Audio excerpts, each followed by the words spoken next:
إن الحمد لله نحمده ونستعينه ونستغفره ونعوذ بالله من شرور أنفسنا ومن سيئات أعمالنا من يهده الله فلا مضل له ومن يضلله فلا هادي له وأشهد أن لا إله إلا الله وحده لا شريك له وأشهد أن محمدا عبده ورسوله أما بعد فإن خير الحديث كتاب الله وخير الهدي هدي محمد صلى الله عليه وآله وسلم وشر الأمور محدثاتها وكل محدثة بدعة وكل بدعة ضلالة وكل ضلالة في النار. أعوذ بالله السميع العليم من الشيطان الرجيم من همزه ونفخه ونفثه. بسم الله الرحمن الرحيم. رب اشرح لي صدري ويسر لي أمري واحلل عقدة من لساني يفقهوا قولي. بسم الله الرحمن الرحيم. إن الله وملائكته يصلون على النبي يا أيها الذين آمنوا صلوا عليه وسلموا تسليما. اللهم صل على محمد وعلى آل محمد كما صليت على إبراهيم وعلى آل إبراهيم إنك حميد مجيد. اللهم بارك على محمد وعلى آل محمد كما باركت على إبراهيم وعلى آل إبراهيم إنك حميد مجيد. اللهم ربنا آتنا في الدنيا حسنة وفي الآخرة حسنة وقنا عذاب النار. ربنا آتنا من لدنك رحمة وهيئ لنا من أمرنا رشدا. لا إله إلا أنت سبحانك إني كنت من الظالمين.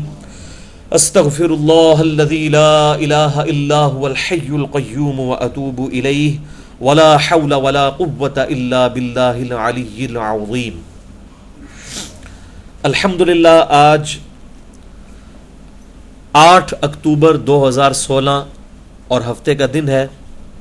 الحمدللہ محرم الحرام 1438 ہجری کا آغاز ہو چکا ہے. آج 6 اور 7 محرم الحرام 1438 ہجری کی درمیانی رات ہے. آج ہم محرم الحرام سے ریلیٹڈ انشاءاللہ کوئی اس اعتبار سے کوسچن آنسر کو انٹرٹین نہیں کریں گے. اس کے لیے اگلی نشست رکھی ہے صرف محرم سے ریلیٹڈ سوالات کے لیے.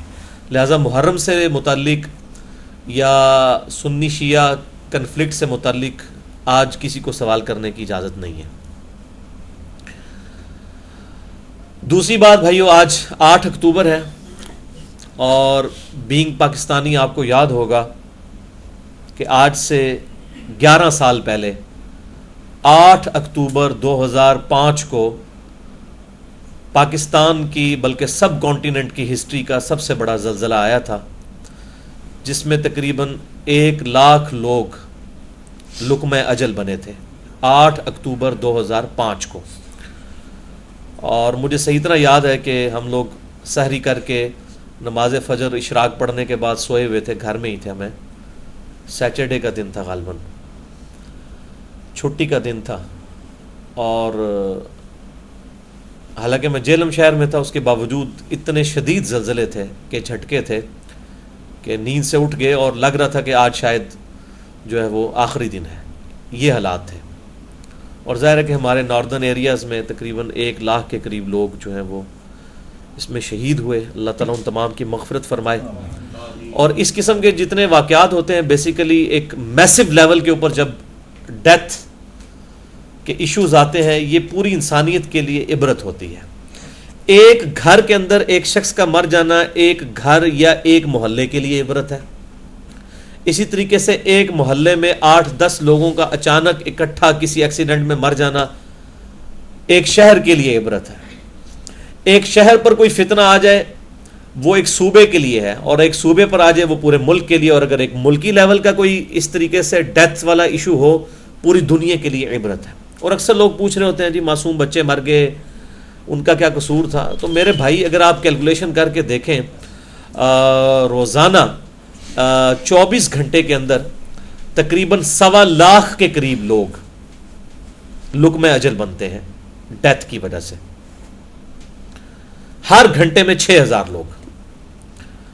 اور ظاہر ہے کہ اگر 1.25 لاکھ ہیں تو ان میں سے سمجھ لیں 30 سے 40 ہزار کے قریب مسلمان ہوتے ہیں جو روزانہ 24 گھنٹے میں مرتے ہیں. اب یہ چونکہ اسکیٹرڈ فارم میں مر رہے ہوتے ہیں اس لیے محسوس نہیں ہوتا، ورنہ روزانہ اتنے لوگ مرتے ہیں. وہ اچانک کہیں ایک جگہ زلزلہ آ گیا اور 1,00,000 لوگ مر گئے تو لوگ پھر بڑے کہتے ہیں یار اتنے لوگ مر گئے، حالانکہ اتنے لوگ روزانہ مر رہے ہوتے ہیں. اور جو اس طرح کی موت آتی ہے یہ اللہ تعالیٰ کی طرف سے ایک عبرت ہوتی ہے باقی دنیا کے لیے کہ اپنی موت کی وہ تیاری کر لیں، کیونکہ مرنا تو سب نہیں ہے. چاہے کوئی ایئر کریش میں مرے، چاہے کوئی ایکسیڈنٹ میں مرے، چاہے وہ کسی شیر کے منہ میں جا کر مرے، چاہے وہ کسی لا علاج مرض میں کینسر میں مبتلا ہو کر مرے، ہر شخص کو موت تو آنی ہے. یہ تو اٹل حقیقت ہے، ایسی حقیقت جس سے کسی کا انکار ہے ہی نہیں ہے. یعنی جو ایتھیسٹ ہیں، ویسے ہم لفظ ایتھیسٹ بولتے ہیں، اس کی ٹرو پروننسیشن ہے ایتھیسٹ، جو دہریہ ہیں، منکرین خدا ہیں، اب وہ بھی موت سے انکاری نہیں ہے. اور موت ایک اتنی بڑی تلوار ہے جو انسان کو مجبور کرتی ہے کہ وہ پرپز آف لائف کو تلاش کرے کہ دنیا میں آنے کا مقصد کیا ہے. اچھا، اس سے ہی ایک چھوٹے لیول کی چیز جو سورہ سجدہ میں کہا گیا نا، ہم دنیا کی زندگی میں ان کو تکالیف دیں گے تاکہ یہ ہماری طرف پلٹ آئیں، وہ دنیا کی زندگی کی تکالیف ہیں. وَلَنَبْلُوَنَّكُمْ بِشَيْءٍ مِّنَ الْخَوْفِ وَالْجُوعِ وَنَقْصٍ مِّنَ الْأَمْوَالِ وَالْأَنفُسِ وَالثَّمَرَاتِ، ہم ضرور تمہیں آزمائیں گے تھوڑے سے خوف سے، جان اور مال میں نقصان کے ذریعے، نعمتوں کے چھن جانے سے. پھر صبر کرنے والوں کے لیے بشارت ہوگی. اللہ تعالیٰ کے سب سے محبوب بندے جو ہیں وہ پیغمبر ہوتے ہیں علیہم السلام، لیکن ان پر بھی آپ دیکھیں کتنی آزمائشیں آتی ہیں. تو اللہ تعالیٰ نے آزمائش ہر شخص کے لیے ڈیفرنٹ رکھی ہوئی ہے. اب مجھے پچھلے تقریباً یہ اب تیسرا ہفتہ اس آزمائش سے گزرنا پڑ رہا ہے، تو مجھے اندازہ ہوا کہ میرے لیے بڑی آزمائشوں میں سے یہ آزمائش ہے کہ میری آنکھیں خراب ہو جائیں. یعنی اس کے عوض اگر میرے پاؤں میں موچ آ جاتی، میرے ہاتھ میں کوئی تکلیف ہوتی، میری کمر میں درد نکل آتی، یا اس طرح کا کوئی ایشو اللہ تعالیٰ کی طرف سے ہوتا، وہ میرے لیے اتنا تکلیف دہ نہیں تھا، اور وہ کئی دفعہ گزاری ہے. لیکن آنکھوں کی ڈسٹربنس کی وجہ سے جو انسان کو تکلیف اٹھانی پڑتی ہے، پھر وہ شخص جس کا سارے معاملات اس کے ساتھ وابستہ ہوں، تو وہ اس کے لیے آزمائش اسی اعتبار سے ہوگی جس کے لیے وہ زیادہ امپورٹنٹ ہے وہ چیز. اب کل سے تقریباً مجھے اب ریورسل ہونا شروع ہوا ہے، اور آشوب چشم جو بگڑ گیا تھا، اور اب حالت یہ ہے کہ میرا ویژن جو ہے نا وہ بڑا ڈسٹرب ہے، چونکہ آنکھیں اندر سے سوجی ہوئی ہیں، ان کا سرخ پن تو ختم ہو چکا ہے، لیکن وہ سوجنے کی وجہ سے جو ہے وہ فوکس آنکھوں کا صحیح نہیں ہے، اور بڑی مشکل سے مجھے یعنی دھندلی ہر چیز نظر آتی ہے. اس لیے درس قرآن والا معاملہ بھی آج نہیں کیا، میں اتنی آسانی کے ساتھ چیزیں پڑھ نہیں سکتا ہوں. تو یہ آزمائش اللہ تعالیٰ کی طرف سے انسان پہ جب آتی ہے، پھر انسان کو اس نعمت کی قدر آتی ہے. جب تک انسان اس تکلیف سے نہ گزرے اس وقت تک انسان کو کبھی اس نعمت کا احساس نہیں ہوتا.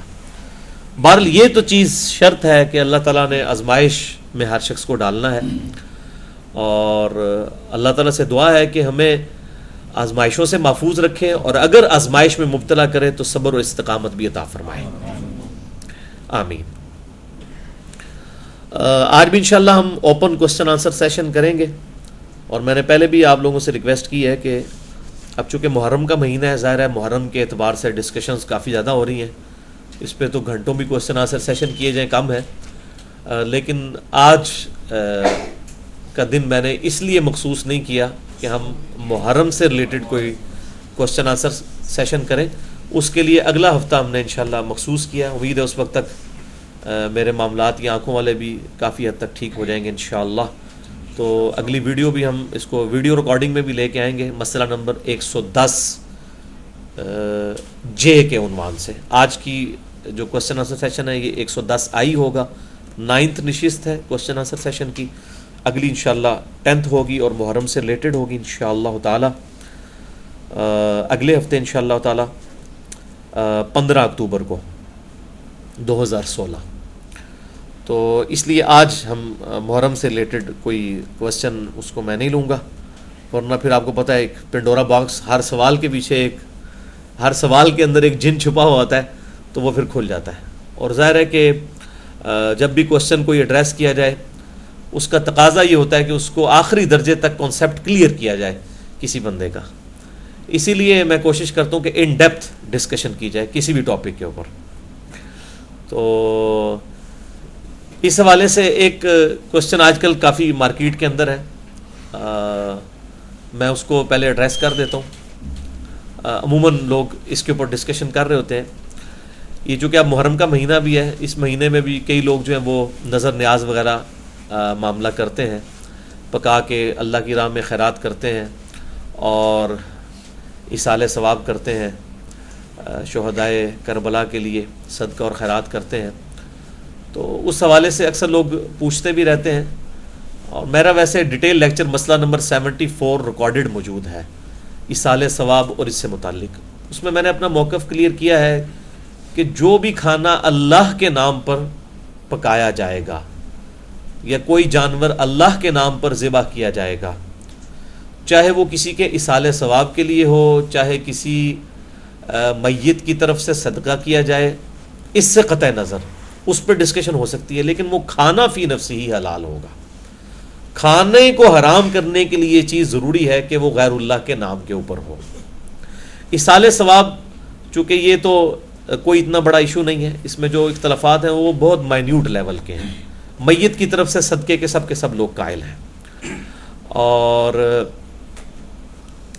ایون اہل حدیث مکتبہ فکر کے بہت بڑے محدث سید داؤد راز رحمہ اللہ، انہوں نے جو صحیح بخاری کی شرح لکھی ہے تفہیم البخاری، اس میں انہوں نے جو نبی صلی اللہ علیہ وسلم کا جو وفات والا چیپٹر ہے کتاب المغازی باب کے اندر صحیح بخاری میں، اس میں جو انہوں نے حدیث ہے ایک کہ سیدہ عائشہ رضی اللہ تعالیٰ عنہ کہتی ہیں کہ نبی صلی اللہ علیہ وآلہ وسلم کی جو روح ہے وہ میری گود میں پرواز کر گئی۔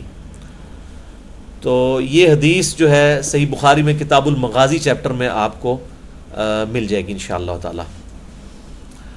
4000 کچھ نمبر ہے اس کا، بلکہ وہ رسول اللہ صلی اللہ علیہ وسلم کی آخری وصیتوں والا پمفلٹ لے کے ہیں، اس پہ میں نے اس کا نمبر بھی حدیث کا لکھا ہوا ہے۔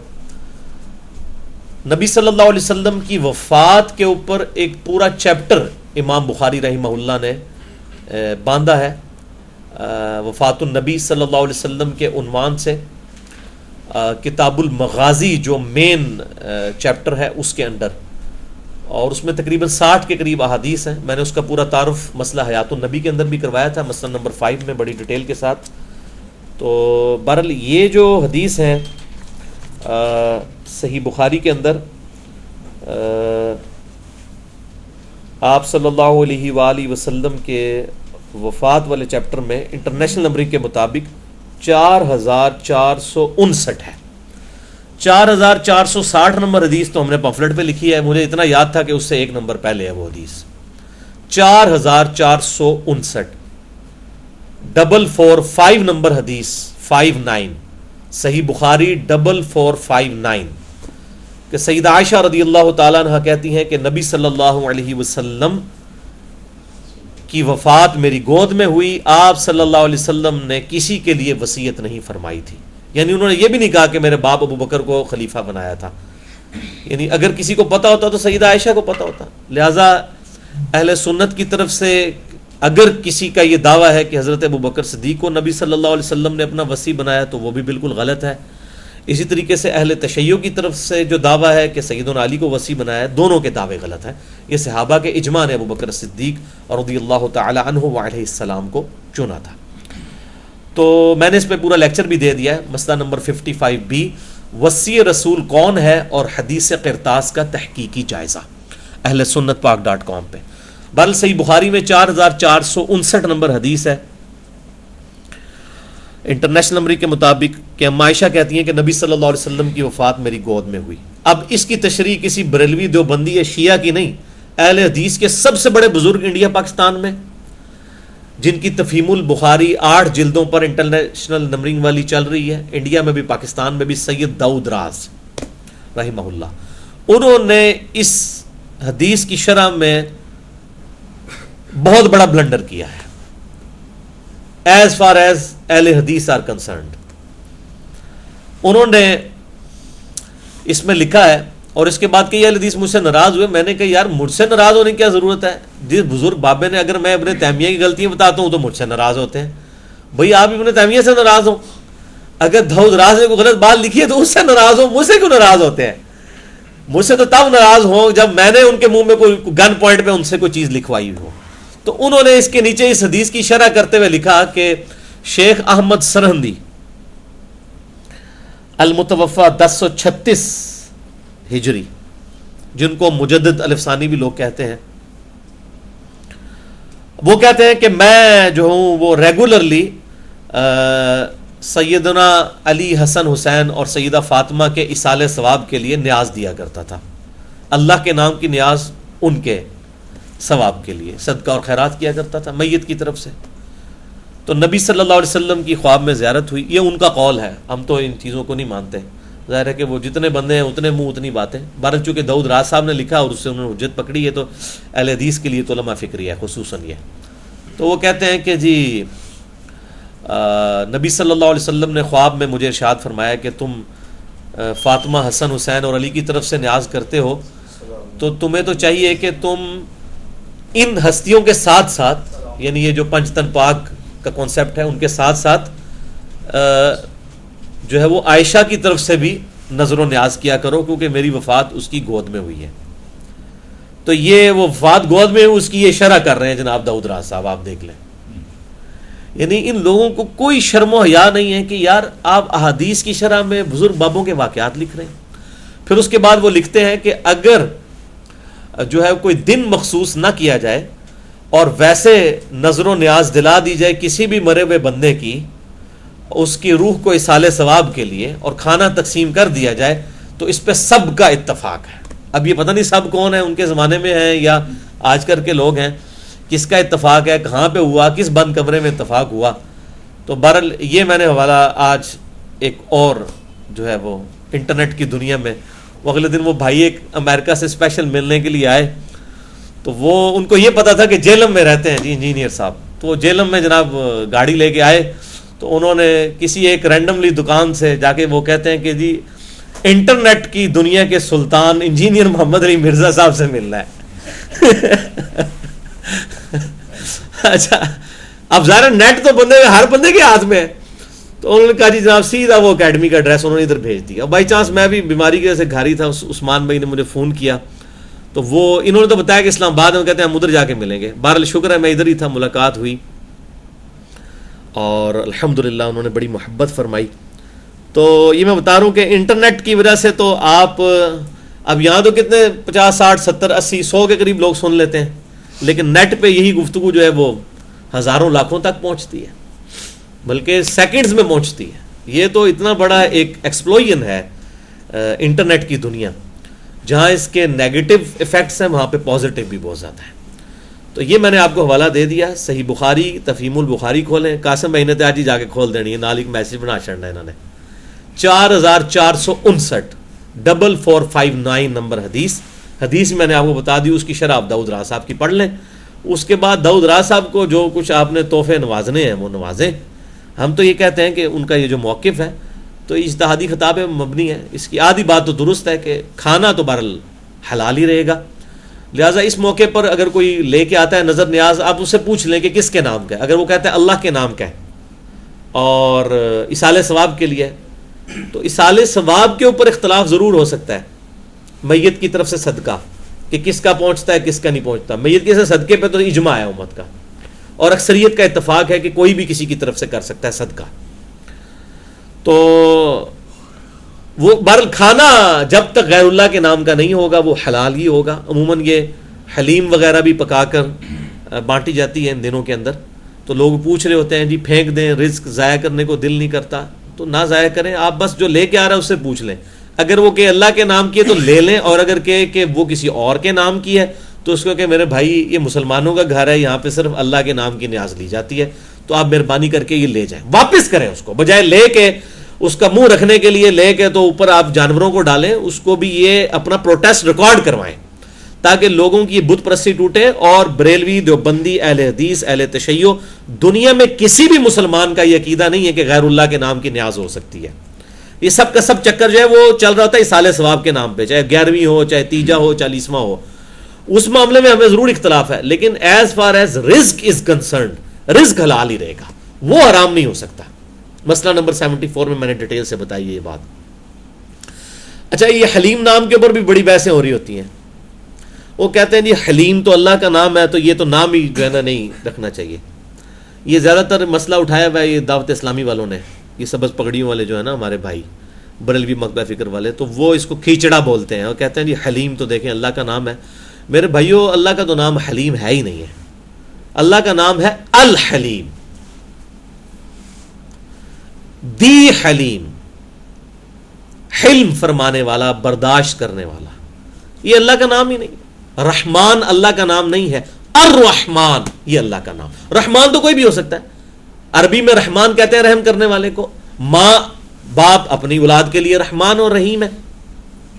نبی صلی اللہ علیہ وسلم کو قرآن حکیم میں کہا گیا بالمؤمنین رؤوف الرحیم. نبی صلی اللہ علیہ وسلم مومنین کے لیے رؤوف بھی ہیں رحیم بھی ہیں. حالانکہ رؤوف الرحیم کس کا نام ہے؟ اللہ کا, لیکن وہ ہے الرؤوف الرحیم. بسم اللہ الرحمن الرحیم, وہ الرحمن الرحیم ہے. تو نبی صلی اللہ علیہ وسلم ہے رؤوف اور رحیم, اور اللہ ہے الرؤوف الرحیم. یہ فرق سمجھے. لہذا حلیم اگر کوئی بولتا ہے تو وہ اللہ کا نام نہیں بول رہا, الحلیم تو کوئی بھی نہیں کہتا اسے. اور یہ بھی خیر نام بگڑا, نام اسی طرح ہی بگڑتے ہیں. یہ لفظ بیسیکلی تو تھا یہ لحیم تھا. لحم عربی میں کہتے ہیں گوشت کو, اور اسی کو آپ سمجھ لیں ایک کھینچا جائے اگر, جیسے رحم سے رحیم, بہت زیادہ بار بار رحم کرنے والا, لحم سے لحیم بنا کے انہوں نے لحیم یعنی بہت زیادہ گوشت جس کے اندر ہے, وہ لحیم کہنا شاید مشکل تھا تو حلیم بن گیا. تو حلیم بھی اگر کوئی کہہ لیتا ہے تو اس میں کوئی گناہ والا معاملہ نہیں ہے. یہ اکثر آج کل یہ ایشوز چل رہے ہوتے ہیں, لہٰذا میں نے اس کو اس کے ساتھ ہی ایڈریس کر رہے. لو جی 20 منٹ تو میں 22 منٹ لے لے جائے ہوں, اگے تسی کے سوال کرنے نے. ہاں وہ دلیم بھی کہتے ہیں, وہ بھی کہتے ہیں. ہاں جی ہاں جی. تو بہرحال جو بھی لفظ ہے اس وقت جو اسٹیبلش لفظ ہے, چاہے دلیم کو یوز کرے, حلیم یوز کرے, کیچڑا یوز کرے, بہرحال وہ اللہ کا کئی معاملہ اس میں گستاخی والا, کوئی شرک والا معاملہ نہیں آتا, کوئی گناہ والا معاملہ نہیں آتا. Simple is that. جی ڈاکٹر صاحب سوال یہ کہا کہ آپ زلزلے کا ذکر کر رہے تھے, تو مولانا طارق جبریل نے کہا تھا کہ میرے پوائنٹ آف ویو سے جتنے لوگ اس زلزلے میں مارے گئے ہیں نا, جی جی اللہ تعالیٰ قیامت تک ان کی فائل نہیں کھولے گا, وہ بخش دیے گا سارے. جی آپ ان کی اس بات سے کس حد تک بات؟ جی آپ کو تو سوال کرتے ہوئے خود ہی خیال کرنا چاہیے تھا کہ محرم کے دنوں میں مجھ سے کوئی سخت بات نہ نکلوائیں کہ بھائی جنہوں نے یہ کہا ہے ان سے دلیل پوچھیں جا کے انہوں نے کس آیت اور حدیث کے تحت بیان کیا.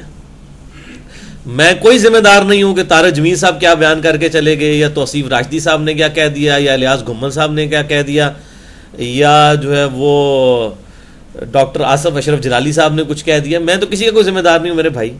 جو بات کرتا ہے اسی سے ہی پوچھیں, انہی کے ماننے والوں سے پوچھیں. اور اگر بغیر ریفرنس کے وہ بات کر رہے ہیں تو آپ اس کی بات سنتے ہی نا, جس کان سے سن رہے ہوتے ہیں نا ڈاکٹر صاحب, اسی سے ہی باہر نکال دیا کریں, دوسری طرف سے نہ نکالا کریں, تاکہ کوئی دو چار باتیں دماغ میں رہ نہ جائیں. جب بغیر ریفرنس کی بات ہو رہی ہوتی ہے نا کوئی بھی, تو اس کو سنی ان سنی کر دیا کریں. تو یہ آخرت کے معاملات ہیں, فائل بند ہے, کھلی ہوئی ہے.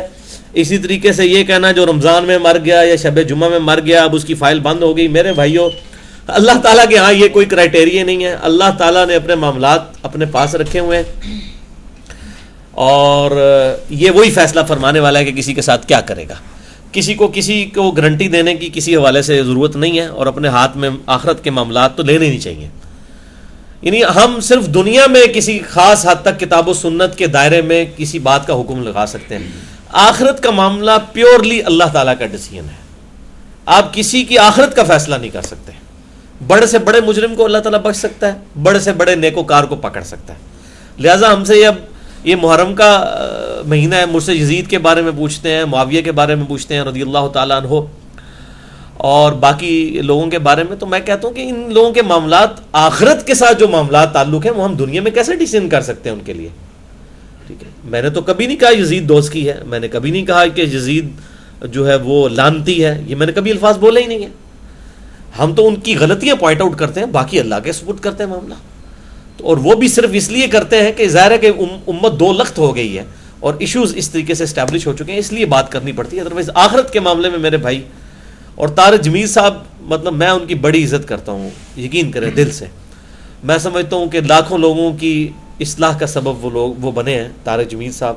ان کے اصلاحی بیانات جھوٹ اور سچ پر جو مبنی ہوتے ہیں، قصے کہانیاں بھی ہوتی ہیں، آیات بھی ہوتی ہیں، لیکن یہ جو ان کے ساتھ کمزوری اٹیچ ہے نا بہت بڑی، کہ وہ واقعات، قصے کہانیاں بغیر دلیل کے اور مردود قسم کی روایتیں بیان کرتے ہیں. اور ظاہر ہے ان کا بھی ایسا قصور نہیں، وہ جن بزرگ بابوں کے پیچھے چل رہے ہیں انہوں نے بھی یہی کچھ ہی لکھا ہوا ہے. لہٰذا اللہ تعالیٰ ہدایت دے جی. ہم دعائی کر سکتے ہیں لوگوں کے لیے کہ ان کو اللہ تعالیٰ کتاب و سنت سے صحیح باتیں لوگوں تک پہنچانے کی توفیق عطا فرمائے. لیکن گل وہی ہے کہ پھر صحیح گل کرن گے تو بڑی کوڑی ہوئے گی جے، قصے کہانی بڑی میٹھے ہوندے نے، پھر مٹھاس ختم ہو جائے گی. وہ غامدی صاحب کہتے ہیں کہ میری بہن مجھے ایک دن کہنے لگی کہ تمہاری باتیں تو ساری ٹھیک ہیں لیکن دین کی مٹھاس ختم ہو گئی ہے. مٹھاس تو ختم ہو جائے گی، سیدھی سی بات ہے میرے بھائی. دین کی جو مٹھاس ہمیں بچپن سے گھوٹ کے پلا دی گئی اور انجیکشن لگا دیا گیا، وہ تو ساری مٹھاس پھر ختم ہو جائے گی، کیونکہ وہ زہر ہمیں پلایا گیا نا. تو اب ہمیں کوئی صحیح بات بتائے گا تو ہمیں وہ تو زہر کڑوی لگے گی، سیدھی سی بات ہے. ہمیں جو دین سکھایا گیا تھا وہ تو کچھ اور تھا، اب جب ہم اس کے خلاف سنتے ہیں تو ہمیں وہ کڑوا ہی لگتا ہے. تو مٹھاس تو واقعی دین کی ختم ہو جائے گی. اب ایک بندہ بچپن سے جو ہے وہ 11ویں کر رہا تھا، ہر مہینے وہ پیسے جوڑتا تھا، اس کی 11ویں کے ساتھ ایک ایفیلیشن تھی. اب اس کو جناب 50 سال کی عمر میں جا کے پتہ چلا کہ یہ تو 11ویں جو ہے یہ تو انڈیا پاکستان کے اندر ایک شروع کی ہوئی بدعت ہے، اس کا تو قرآن و سنت سے کوئی تعلق ہی نہیں ہے. تو اس کی مٹھاس تو ختم ہوگی. وہ تو کتنا اپنے رشتہ داروں میں مشہور ہوگا جی، وہ 11ویں تو دیکھ دیں نے. تو وہ اتنے معاشرے کا پھر جب اس کو سامنا کرنا پڑے گا، مٹھاس کا بیڑا غرق ہو جائے گا، سیدھی سی بات ہے. اسی طریقے سے کسی بوڑھا شخص جس کی عمر 60 سال ہے، اس کے بچے نے اگر صحیح بخاری اور صحیح مسلم کے طریقے پر نماز پڑھنی شروع کر دی رفع الیدین سے، اس کی زندگی کی مٹھاس ختم ہو جائے گی. اس کے تو سارے جو ساتھ نمازی ہیں بوڑھے وہ کہیں گے کہ جناب باؤ جی تواڈے منڈے نے کہ آخری ٹائم تے تانوں روگ لا چھڑیا، چنگے بھلے تسی تے مطلب ساڈے فرقے تو تہاڈی اولاد اگوں خراب ہو گئی ہے. تو اس کی تو ظاہر ہے مٹھاس ختم ہو جائے گی زندگی کی. حالانکہ وہ جو پہلے جتنی کڑواہٹ میں، گندگی میں اور گٹر میں وہ زندگی گزار رہا تھا، وہ اس کو مٹھاس سمجھتا تھا. تو وہ تو مٹھاس تو ختم ہوتی ہے جب آپ کے نظریات جو ہیں وہ آپ کا ٹیسٹ ہی غلط ڈیولپ کر دیا گیا، تو آپ کی تو مٹھاس ختم ہوگی نا.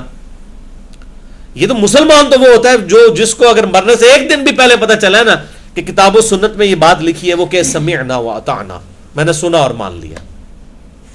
صحابہ کرام علیہم رضوان اور اہل بیت علیہم رضوان و علیہم السلام، ان کا مرتبہ کیوں زیادہ ہے؟ ان کو جب بھی کوئی بات پتہ چلتی تھی فوراً سر تسلیم خم کر دیتے تھے. وہ اس چکر میں پڑتے ہی نہیں تھے کہ یار پہلے ہمارے ذہن میں کیا تھا، اب ہمیں یہ پتہ چلا یار یہ کیا ہو گیا، تو مٹھاس ختم ہو گئی. وہ نہیں کہتے تھے ٹھیک ہے، اب مٹھاس اسی بات میں ہے کہ اگر اللہ کا یہ حکم ہے، ہمارے محبوب صلی اللہ علیہ وسلم کا یہ حکم ہے، تو یہی دین ہے. میرا خیال ہے میں نے جتنی بات کر دی طارق جمیل صاحب کے حوالے سے، اللہ تعالیٰ ان کی اصلاح فرمائے. میں بس اس سے زیادہ کیا کہہ سکتا ہوں. اور کسی کا سوال؟ جی یوسف بھائی. قبر میں آپ صلی اللہ علیہ وسلم کو فزیکلی پریزنٹ کیا جاتا ہے؟ کسی حدیث میں نہیں ہے جی قبر میں نبی صلی اللہ علیہ وسلم فزیکلی تشریف لاتے ہیں. یہ سب لوگوں کی چیمہ گوئیاں ہیں، ان کی منہ شگافیاں ہیں. میں نے بڑی ڈیٹیل کے ساتھ 2 گھنٹے کا لیکچر مسئلہ نمبر 7 مسئلہ حاضر و ناظر سے متعلق فرقہ وارانہ نظریات کا تحقیقی جائزہ ریکارڈ کروا دیا ہے. اس حوالے سے جتنے بھی یہ لیم ایکسکیوزز پیش کرتے تھے اور جو دلائل یہ احادیث سے لا کے تو اس کی اپنی ذاتی انٹرپریٹیشن کرنے کی کوشش کرتے تھے، ایک ایک چیز کا میں نے جواب دیا کہ یہ آؤٹ آف کانٹیکسٹ کوٹ کرتے ہیں چیزوں کو، اور اپنی طرف سے جو ہے وہ شریعت کے منہ میں اپنا لقمہ ڈالنے کی کوشش کرتے ہیں.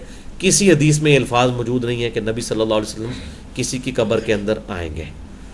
وہ سیدھے سیدھے الفاظ ہیں. صحیح بخاری میں ما کنت تقول فی حق ھذا الرجل، اس مرد کے بارے میں تو دنیا میں کیا کہا کرتا تھا. وہ کہتے ہیں جی ھذا کا صیغہ ہے تو اس کا مطلب ہے وہاں موجود ہے. بھئی یہ تو ایک طریق ہے نا صحیح بخاری میں. مسند احمد میں اس کا دوسرا طریق ہے، اس میں وہ شخص پوچھتا ہے فرشتوں سے ای الرجل، کس مرد کی بات کر رہے ہو. اب ہونا یہ چاہیے تھا کہ وہ فرشتے کہتے جو تمہارے سامنے کھڑا ہے اس کی بات کر رہے ہیں. تو فرشتے کہتے ہیں الذی بعث فیکم، ہم اس مرد کے بارے میں تم سے پوچھ رہے ہیں کہ وہ کون ہے، کون تھا یا کون ہے جس کو اللہ نے تم میں مبعوث کیا تھا. تو مؤمن کہتا ہے ہوا محمد رسول اللہ صلی اللہ علیہ وسلم، وہ تو اللہ کے رسول محمد صلی اللہ علیہ وسلم تھے. ہوا کہتا ہے، ہاذا نہیں کہتا. اگر نبی صلی اللہ علیہ وسلم سامنے موجود ہوتے تو کہتا ہاذا محمد رسول اللہ، وہ کہتا ہوا، یہ غائب کا صیغہ ہے. تو یہ بالکل انہوں نے دھوکہ دیا ہوا ہے. مفتی احمد یار خان نعیمی صاحب نے جا الحق میں یہ بات لکھی ہے کہ یہ جو آتا ہے نا کہ ما کنتا تقول فی حق ھذا الرجل، کہ وہ مردے سے پوچھا جاتا ہے کہ اس مرد کے بارے میں تیرا کیا خیال ہے، تو مردے کو چاہیے نا کہ وہ فرشتوں سے پوچھے کہ کس مرد کی بات کر رہے ہو، وہ سامنے ہوتا ہے تو تبھی پوچھ رہے ہوتے ہیں. تو مفتی صاحب تسی تو ہن فوت ہو گئے، تواڈے پچھلے نوں دس رہے ہیں کہ مسند احمد موجود ہے، وہ مردہ پوچھدا ہے ایو الرجل، کس مرد کی گل کر رہے ہو. تو وہ پھر فرشتے کہتے ہیں الذی بعث فیکم، وہ نہیں کہتے کہ یہ جو تمہارے سامنے کھڑے ہیں جو تم میں مبعوث کیے گئے تھے. پھر وہ کہتا ہے ہوا محمد رسول اللہ. لہذا بریلویوں کا کہنا کہ نبی صلی اللہ علیہ وسلم قبر میں آئیں گے 100% جھوٹ ہے. دیوبندیوں کا کہنا کہ نبی صلی اللہ علیہ وسلم کی شبیہ دکھائی جاتی ہے قبر میں، اور انہوں نے اب درمیان کا راستہ نکالا ہوا ہے نا، وہ ہر معاملے میں نا وہ آدھا تیتر آدھا بٹیر ہیں. بریلوی بالکل ٹنا ٹن ہے، شیعہ بالکل ٹنا ٹن ہے، اہل حدیث بالکل ٹنا ٹن ہے، جو کچھ ہے. لیکن دیوبندیوں کا کوئی اس اعتبار سے میں نے دیکھا ہے کہ وہ آدھے تیتر آدھے بٹیر. اب انہوں نے درمیان والے کا جی تصویر دکھائی جاتی ہے، وہ وچوں ایک ٹھوک چڑھی ہے، شبیہ دکھائی جاتی ہے. یہ تبلیغی جماعت والوں کو بھی آپ اکثر سنیں گے، وہ بھی کہہ رہے ہوتے ہیں شبیہ دکھائی، تو کولوں بھی ٹھوک دیتی کہ بھی تھوڑا سا بریلویوں سے اپنے آپ کو الگ کر لیں، تاکہ اگر کوئی اہل حدیث پوچھے تو کہ جی ہم تو قائل ہی نہیں ہیں دیکھو جی. اور اگر کوئی بریلوی پوچھ لے تو اس کو کہ دیکھو نا اسی تو اہل حدیث مردودہ والا عقیدہ ہی نہیں رکھتے، اسی تو کہنا شبیہ دکھائی جاتی ہے. ٹھیک ہے، اٹھو مت دیکھو، ایسا درمیانی بات کرو تو تاکہ پتہ ہی نہ چلے. جیسے المحند المفند میں شیخ زکریا کاندلوی کے مرشد نے خلیل احمد سہارنپوری نے لکھا ہے کہ قبروں سے فیض، ہم قبروں سے جو فیض لینا ہے اور بزرگان دین کے سینوں سے فیض لینا تو ہم اس کے قائل ہیں، مگر اس طریقے سے نہیں جو عوام الناس کا طریقہ ہے، ہم اس طریقے سے قائل ہیں جو خواص کا طریقہ ہے. دیکھو کیسی پٹھی گل کر دیتی، تاکہ اگر کوئی آگے پوچھے کہ یار یہ کون سے تم قائل ہو، تو کہیں گے ہم تو عوام والے طریقے سے قائل ہی نہیں ہیں. اور اگر کوئی آگے کہے جناب آپ قائل کیوں نہیں ہو، کہیں گے دیکھیں جی ہم نے کہا ہے نا ہم قائل ہیں، ہم نے انکار تو نہیں کیا. اب ہم ان سے پوچھتے ہیں یہ خواص کا طریقہ کون سا ہے، تو یہ تو نہیں بتاتے تھے. تو میں نے ان کے سارے بزرگوں کے قبر چاٹنے کے، قبر پرستی کے، قبروں سے مانگنے کے واقعات میں نے لکھ دیے. قبروں سے فیض کے عقیدے کا تحقیقی جائزہ سارے دیوبندیوں کے بزرگ بابوں کے میں نے ریفرنسز دیے، ریسرچ پیپر نمبر 6 اہل سنت پاک .com پہ. اس کے بعد یہ پورے ان کے دیوبندیوں میں کوہرام مچ گیا، کسی کو منہ دکھانے کے قابل نہیں رہیں گے. ہم کہتے ہیں آپ بتاؤ تم بریلویوں کو غلط کیوں کہتے ہو، تمہارے بزرگ تو 4 ہاتھ آگے تھے ان سے. تو اس قسم کی سٹیٹمنٹ دیتے ہیں کہ وہ پتہ ہی نہ چلے جناب جی شبیہ دکھائی جاتی ہے. بھائی اچھا جامعہ ترمذی میں پتہ کیا الفاظ ہے، اس میں ہے من ربو کا، ما دینو کا، من نبیو کا، صحیح سند کے ساتھ. یہ میں نے مسئلہ حاضر ناظر میں یہ حدیث بھی بتائی ہے، تیرا رب کون ہے، تیرا دین کیا ہے، تیرا نبی کون ہے، یہ الفاظ ہوتے ہیں. تو مختلف احادیث میں مختلف الفاظ آئے ہیں. یہ تو اتنا بڑا ایک ٹروتھ تھا کہ اس پہ تو محدثین کو باب باندھنے چاہیے تھے کہ قبر میں نبی صلی اللہ علیہ وسلم تشریف لائیں گے. نعوذ باللہ من ذالک، بالکل جھوٹ ہے. اور میں نے اس حوالے سے بڑی ڈیٹیل گفتگو کی ہے، اور میں نے بتایا کہ یہ اس عقیدہ، اس بدعت پہ مبنی عقیدہ جو شرک کی طرف لے جانے والا ہے اور نبی صلی اللہ علیہ وسلم کی گستاخی پر مبنی عقیدہ ہے حاضر و ناظر، اس کا بانی انڈیا پاکستان میں بریلوی اور دیوبندی اور چند اہل حدیثوں کے مشترکہ جو بابا جی ہیں، شاہ عبد الحق محدث دہلوی المتوفا 1052 ہجری، یہ وہ بابا ہے. 1052 ہجری میں فوت ہوا عبد الحق محدث دہلوی. اس سے پہلے دنیا میں حاضر و ناظر کا عقیدہ ہے اس نام سے کوئی ایگزسٹ کرتا ہی نہیں تھا. یہ اس کا ڈیوائز کیا ہوا عقیدہ ہے، یہ اس نے انجیکشن لگایا اور یہ پھر آگے چلنا شروع ہوا ہے. مسئلہ حاضر و ناظر دیکھ لیں، بڑی ڈیٹیل، مطلب میں ادھر 2 گھنٹے تو نہیں بول سکتا، آپ کو موٹا سا میں نے تعارف کروا دیا. ہاں جی آپ علیم کہتے ہیں کہ عمرہ اگر کوئی بندہ کرتا ہے تو اس کے اوپر پھر حج جو ہے نا وہ زیادہ فرض ہو جاتا ہے، مطلب اصل تو فرض حج ہی ہے، تو اگر کوئی بندہ پہلے عمرے پہ چلا جاتا ہے تو وہ پھر اس کے لیے ضروری. بالکل جھوٹ ہے جی. یہ تو اللہ کا شکر ہے کہ آپ کو ایسے لوگ ملے ہیں. ہمیں تو ایسے لوگ ملے ہیں جو یہ کہتے ہیں کہ اگر آپ کے ماں باپ نے حج عمرہ نہیں کیا تو آپ کا حج عمرہ ہی نہیں ہوتا. اس قسم کا جھوٹ بھی لوگوں نے مشہور کیا ہوا ہے. تھوڑے والا جھوٹ جڑا ہے پھر بھی چھوٹے لیول کا ہے کہ جی جو عمرہ کر لے تو اس پہ حج فرض ہو جاتا ہے. بھائی یہ کسی حدیث میں نہیں ہے، کسی قرآن کی آیت میں نہیں ہے. میں نے حج اور عمرے کے اوپر ڈیٹیل سے 4 لیکچر دے دیے ہیں. قبر رسول کی حاضری بھی ہے اس میں صلی اللہ علیہ وآلہ وسلم. مسئلہ number 54A B C D 4. تو اس میں میں نے یہ مسئلہ بھی بتایا. یہ کوئی مسئلہ نہیں ہے کہ جو عمرہ کر لے اب اس پہ لازمی حج فرض ہو گیا. عمرہ ایک نفلی عبادت ہے, اس کا حج کے ساتھ کوئی لینا دینا نہیں ہے. حج صرف اسی وقت فرض ہوگا جب آپ کے پاس حج کے لیے رقم موجود ہے, اور اتنی رقم موجود ہے کہ آپ پچھلے گھر والوں کو دے کے بھی جائیں کہ وہ پیچھے سے اپنے معاملات کو چلا سکیں. اب ظاہر ہے پاکستان میں اس وقت تقریباً حج کا خرچہ جو ہے وہ 3 سے 3.5 لاکھ روپے ہے, عمرہ جو ہے تقریباً 1 لاکھ روپے ہے. تو ظاہر ہے جس کے پاس 1 لاکھ روپے ہے, آپ وہ بیچارہ بھی اس کو یہ کہنا چاہ رہے ہیں کہ عمرہ کرنا بھی نہ جائے, یہی کہنا چاہ رہے ہیں نا, ترغیب تو یہی دلانا چاہ رہے ہیں. اب جو وہ سعودی عرب پہ جو مصیبت ٹوٹی ہے, اور انہوں نے جو اب اتنا بڑا وہ ایک پلنٹی لگا دی ہے کہ جس نے ایک دفعہ عمرہ کر لیا ہے وہ جب دوبارہ جائے گا تو وہ اتنے پیسے فالتو دے گا, وہ تو 40-50 ہزار روپے وہ بھی بنتا ہے جی, 2000 ریال. ہاں تو یہ دیکھیں نا, اب خام خواہ کا ایک مطلب معاملہ کر دیا بھی. یہ خود طرف سے شریعت سازی ہو رہی ہے جی انتظام کے نام پہ. باقی میں نے پچھلی دفعہ بھی کئی دفعہ یہ بات کی ہے کہ اگر آپ سے انتظام نہیں چلتا تو آپ ان لوگوں کے حوالے کر دیں جو چلا سکتے ہیں. آج آپ امریکہ کے حوالے کر دیں, 1 کروڑ بندے کا حج عمرے کا ارینجمنٹ وہ کر دیں گے آپ کو. تو اللہ کے بندو, اللہ نے آپ کو تیل دیا ہے, دولت دی ہے, اس کو یوٹیلائز کریں. اور اس کو مطلب یہ کہ لوگوں کے اوپر پابندی لگا رہے ہیں اور ایک قسم کی قدغن لگا رہے ہیں جی, وہ 5 سال سے پہلے دوسرا حج نہیں کر سکتا. عمرہ اگر کسی نے کیا ہوا ہے تو جب وہ دوبارہ کرنے کے لیے آئے گا تو وہ یہ کرے گا. بھائی آپ سے اگر معاملات نہیں سیٹل ہو رہے, آپ شریعت سازی تو نہ کریں. یہ بالکل شریعت سازی ہو رہی ہے, کیونکہ حرمین میں جانے سے کسی کو روکا نہیں جا سکتا جو مسلمان ہے, جس کے پاس زیادہ راہ موجود ہے. تو وہ زیادہ راہ جس کے پاس ہے وہ اپنا ویزا لگوا سکتا ہے اور وہ وہاں پر جا سکتا ہے. تو میں تو بالکل اس چیز کا قائل نہیں ہوں. میں نے بڑی ڈیٹیل کے ساتھ اس کے اوپر لیکچر بھی جو ہے وہ مسئلہ نمبر 151 ہے یا 152 میں نے ریکارڈ بھی کروا دیا ہے. حرمین کی خدمت کے حوالے سے سعودی عرب کے پازیٹیو پوائنٹس اور نیگیٹو پوائنٹس دونوں میں نے اس میں ایڈریس کرتی ہیں. تو یہ کوئی کنسیپٹ نہیں ہے جی جس نے حج عمرہ کر لیا تو اب اس پہ حج فرض ہو گیا, نہیں. یا ماں باپ نے نہیں عمرہ کیا, بھائی ماں باپ پہ تب فرض ہوگا عمرہ, حج اس وقت فرض ہوگا جب ماں باپ کے پاس استطاعت ہوگی. اگر استطاعت آپ کے پاس ہے تو آپ پہ ہی فرض ہوا ہے. تو باقی یہ وہ ماں باپ نے بھی تو بہت ایکسپلائٹ کیا ہوا نا اولاد کو انڈیا پاکستان کے کلچر میں.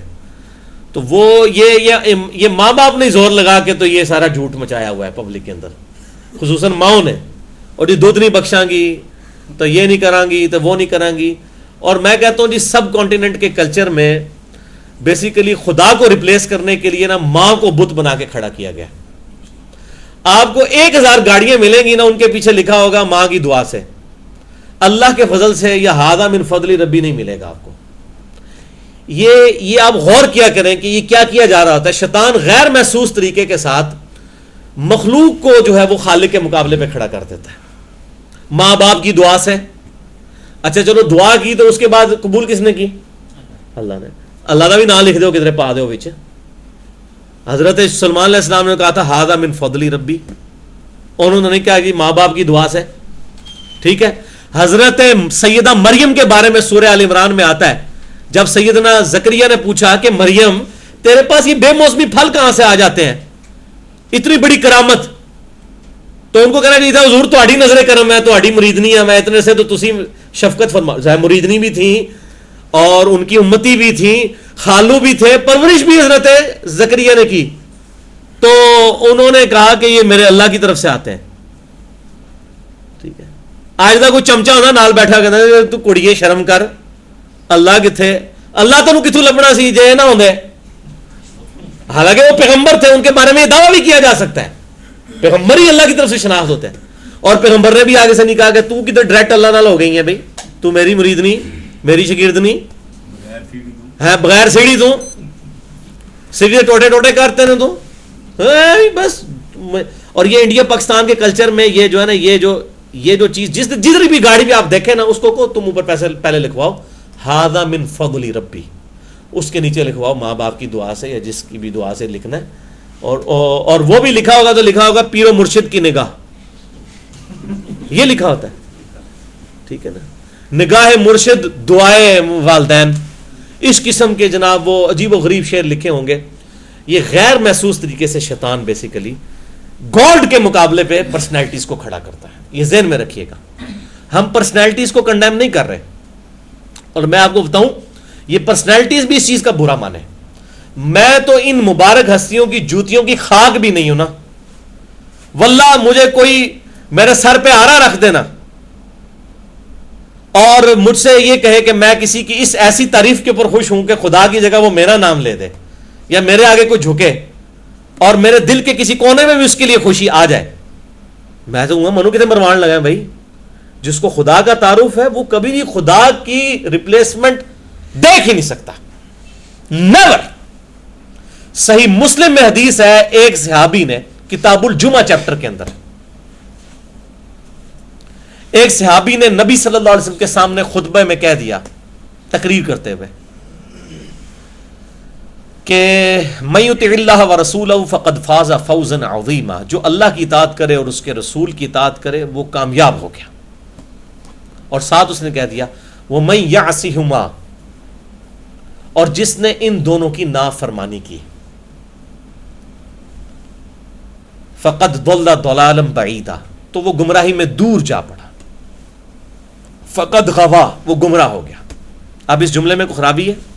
جس نے اللہ اور اس کے رسول کی اطاعت کی وہ کامیاب ہو گیا, جس نے ان دونوں کی نافرمانی کی وہ گمراہی میں جا پڑا, وہ ناکام ہو گیا. اس جملے میں کوئی خرابی ہے؟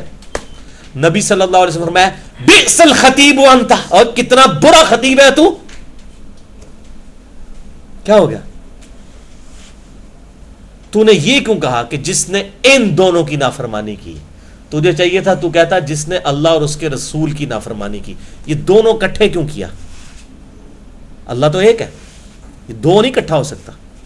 حالانکہ آؤٹ آف کانٹیکسٹ بھی جملہ نہیں تھا, واللہ لٹریچر کی زبان پہ 100% اس کا جملہ کانٹیکسٹ میں تھا, کوئی شرعی گرفت نہیں بنتی تھی اس پہ. جو اللہ اور اس کے رسول کی اطاعت کرے وہ کامیاب ہو گیا, جو ان دونوں کی نافرمانی کرے وہ ناکام ہو گیا. اس میں لٹریچر کے پوائنٹ آف ویو سے کوئی فالٹ نہیں ہے, کانٹیکسٹ کے ساتھ جملہ بالکل ٹھیک ہے. وہ پہلے کہہ چکا ہے اللہ اور اس کا رسول, وہ الگ کر چکا ہے. لیکن امام الموحدین صلی اللہ علیہ وآلہ وسلم نے اس کو اس لیے کنڈیم کیا کہ وہ دروازہ بند ہو جائے شرک والا. میں بتا رہا ہوں کہ جس کو خدا کا تعارف ہے وہ یہ بھی نہیں دیکھے گا. ابو داؤد میں آگے الفاظ ہیں اسی حدیث کے, ایک طریق ابو داؤد میں ہے, اس میں آگے الفاظ ہیں قم اذهب, اٹھ اور ادھر سے دفع ہو جا. یعنی آپ سب کو اتنا غصہ آیا کہ اس ٹائم پہ اپنی بوتھی میرے تو دور کر دے بھائی. تجھے تو چاہیے تھا تو کہتا کہ ومن یعص اللہ ورسولہ, یہ بھی آپ نے اس کو ساتھ کہا, تجھے یہ کہنا چاہیے تھا. اس کے باوجود آپ کا غصہ ٹھنڈا نہیں ہوا, آپ فرمایا اٹھ ادھر سے چلا جا. یہ ہے احتیاط. اسی طریقے سے مسند احمد میں آتا ہے ایک صحابی نے کہہ دیا ما شاء اللہ وشئت, اے اللہ کے رسول جو اللہ چاہے اور جو آپ چاہیں. آپ نے فرمایا اجعلتنی للہ ندا, کیا تو نے مجھے اللہ کے مقابلے پر کھڑا کر دیا؟ قل بل ما شاء اللہ وحدہ, بلکہ کہہ جو اکیلا اللہ چاہے. یہ تھی احتیاط.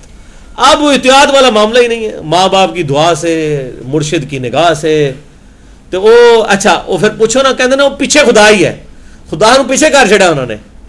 اچھا بزرگاں بابے کی گل کرو کہ یار تسی امام کھڑے کر لینے, اللہ دے بندو امام تے نبی صلی اللہ علیہ وسلم نے, وہ کہندے نے جی اصل اے پیچھے تے نبی صلی اللہ علیہ وسلم ہی نے نا جی, نبی بھی پیچھے اللہ بھی پیچھے, دیکھ لو تو تمہارا بیڑا ڈوب گیا.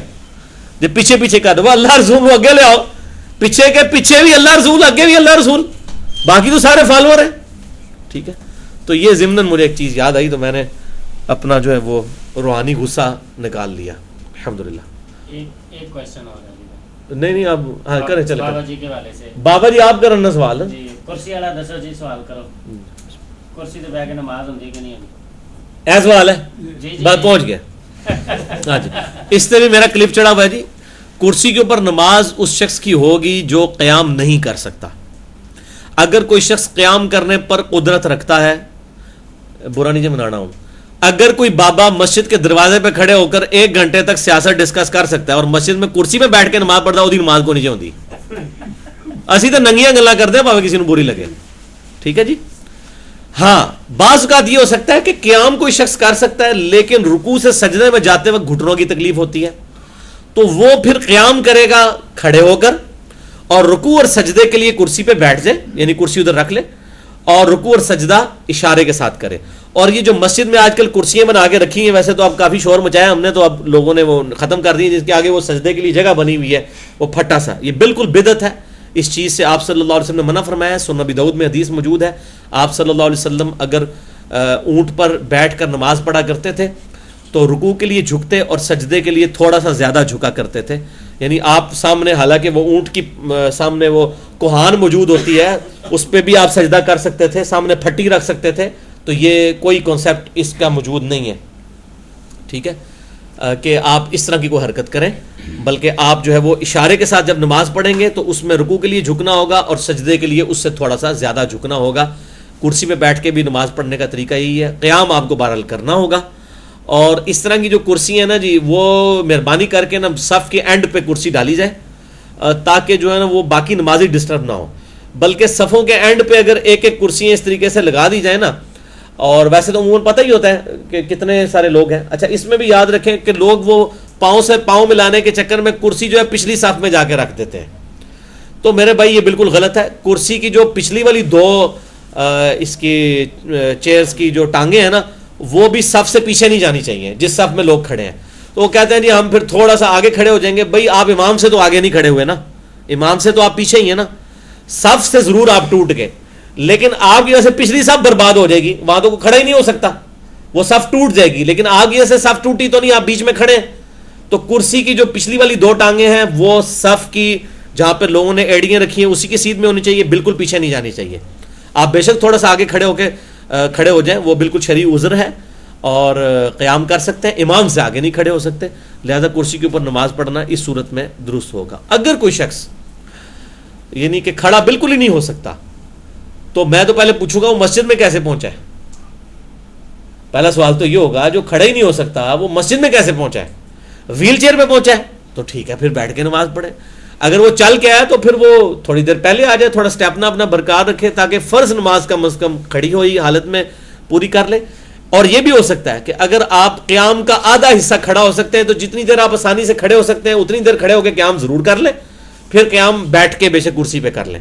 لیکن جتنی آپ کو ہمت ہے نا، قیام چونکہ یہ فرض ہے، اس کے اوپر ٹالرنس نہیں کی جا سکتی، اس لیے جتنی بھی کوشش آپ کر سکتے ہیں وہ ضرور کریں. باقی اگر وہ بہت مریض ہے تو اچھا آپ ٹیک بھی لے سکتے ہیں. اگر کوئی شخص ٹیک لے کر قیام کر سکتا ہے نا تو وہ تو احادیث میں موجود ہے. الموطا امام مالک میں موجود ہے کہ جب لمبا قیام ہوا کرتا تھا قیام اللیل میں، تو صحابہ کرام کہتے ہیں ہم لاٹھی کے سہارے کھڑے ہو جایا کرتے تھے. تو ہاتھ میں لاٹھی پکڑی جا سکتی ہے یا کسی دیوار والی سائڈ پہ کھڑے ہو کر دیوار سے بھی ٹیک لے کر قیام کیا جا سکتا ہے. اگر کسی کو سیدھا قیام کرنے میں تکلیف ہو تو وہ سہارا لے کر بھی قیام کر سکتا ہے. ٹھیک ہے جی. جی آپ سب ایک دفعہ بہت بچپن میں نا گولڈا میں نماز پڑھنے کا اتفاق ہوا تو وہ آگے ہو جائیں، اب بیچ میں سجدے کرنے کی جگہ نہیں رہی تھی. اچھا اتنا کلوز کر دیا گیا کہ ایک دوسرے کی پیٹھ کے اوپر. ہاں ٹھیک ہے، جائز ہے، یہ بھی صحیح ہے.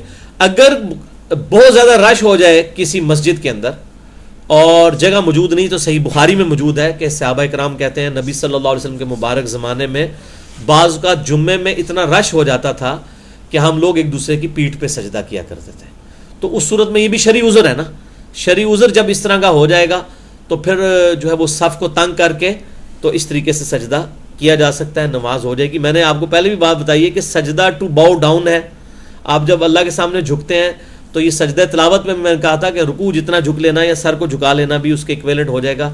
تو اس طریقے سے نماز کا سجدہ بھی جب اس طریقے سے شرعی عذر بن جائے، کہیں پر جگہ نہ ہو، تو آپ اس طریقے سے سجدہ کر سکتے ہیں. اسی طریقے سے بعض اوقات اگر زمین گرم ہے تو صحیح بخاری میں آتا ہے صحابہ کرام کہتے ہیں کہ ہم لوگ اپنی جو پگڑی کا پیچ ہے، یعنی یہ پگڑی جو میں نے باندھی ہوئی ہے اس کا پیچ وہ تھوڑا آگے لے آتے تھے، یعنی اس کپڑے کو اپنے ماتھے پہ لے آتے تھے اور ماتھا جو ہے وہ کپڑا اور زمین کے درمیان اور ماتھے اور زمین کے درمیان کپڑا حائل ہوتا تھا تاکہ زمین کی گرمی فیل نہ ہو. تو اس طریقے سے معاملات کیے جا سکتے ہیں. یہ سب کے سب شرعی عذر ہیں.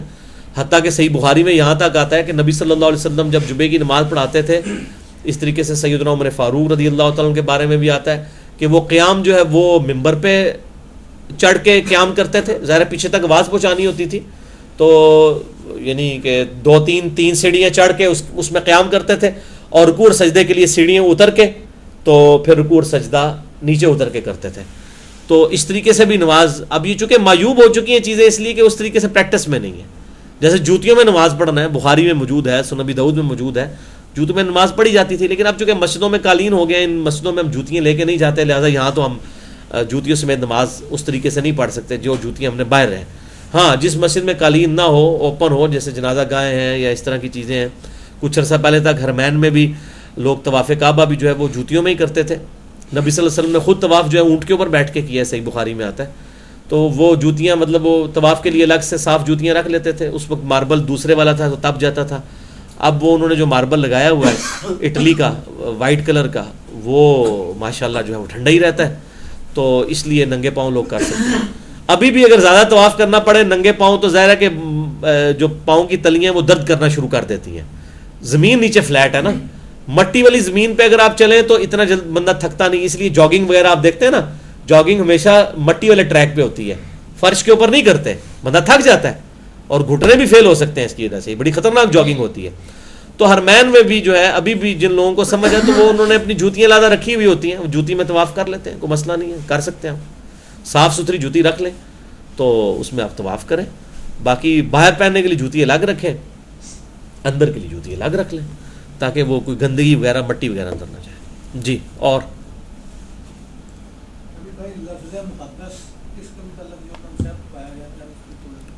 ہاں جی, یہ محدث اور محدث یہ دو لفظ ہیں. ہاں جی, میں نے اس کے اوپر پورا لیکچر میرے بھائی دیا ہوا ہے.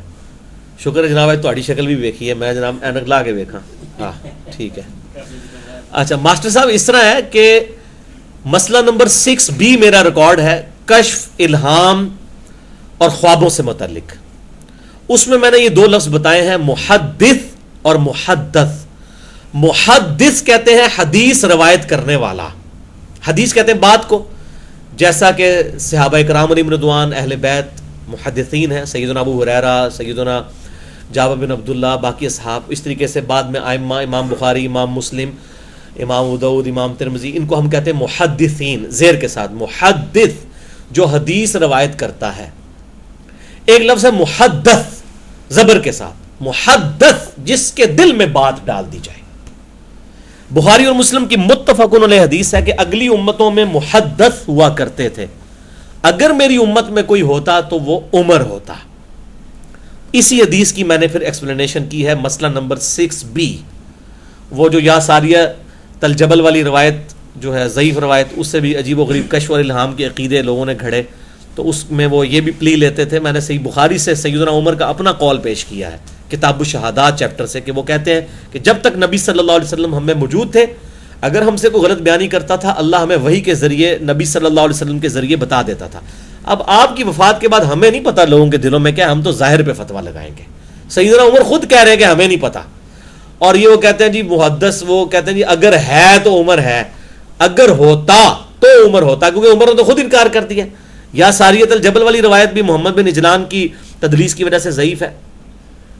اور میں نے مسئلہ نمبر 6B میں بڑی ڈیٹیل کے ساتھ اس کے اوپر الگ سے بھی میرا یا ساریت الجبل اگر آپ لکھیں, اس کے اوپر میرا کلپ بھی ریکارڈڈ ہے, یوٹیوب پہ آپ کو مل جائے گا. تو وہ محدث کہتے ہیں جس کے دل میں بات ڈالی جائے. اگلے لوگوں میں ہوتے تھے, سیدہ مریم محدث تھی, ان کے دل میں بات ڈالی جاتی تھی. حضرت موسیٰ علیہ السلام کی والدہ کا ذکر قرآن میں آیا, ان کے دل میں اللہ نے بات ڈالی کہ اپنے بچے کو صندوق میں رکھ کے تو پانی میں بہا دو. وہ محدث ہوا کرتے تھے جن سے اللہ تعالیٰ, چونکہ اب میں نے اس میں بتایا کہ ختم نبوت کی وجہ سے اللہ تعالیٰ نے اس دروازے کو ہمیشہ کے لیے بند کر دیا. جس طرح اللہ تعالیٰ نے ختم نبوت کی برکت سے سجدہ تعظیمی حرام کر دیا جو اگلی امتوں میں جائز تھا غیر اللہ کے لیے, سجدہ تعظیمی, سجدہ عبادت تو ہمیشہ ہی حرام تھا سب کے لیے. فرشتوں نے حضرت آدم کو کیا, حضرت یوسف علیہ السلام کو ان کے بھائیوں ماں باپ نے کیا, لیکن ہماری امت میں سنن ابی داؤد, سنن ابن ماجہ میں حدیث ہے, اور اس کی پوری صحیح سند جو ہے وہ شریک القاضی کی تدلیس ہے ابو داؤد میں اور ابن ماجہ میں, سما کی تصریح کے ساتھ سنن البیہقی میں موجود ہے کہ نبی صلی اللہ علیہ وآلہ وسلم نے فرمایا اگر میں سجدہ جائز سمجھتا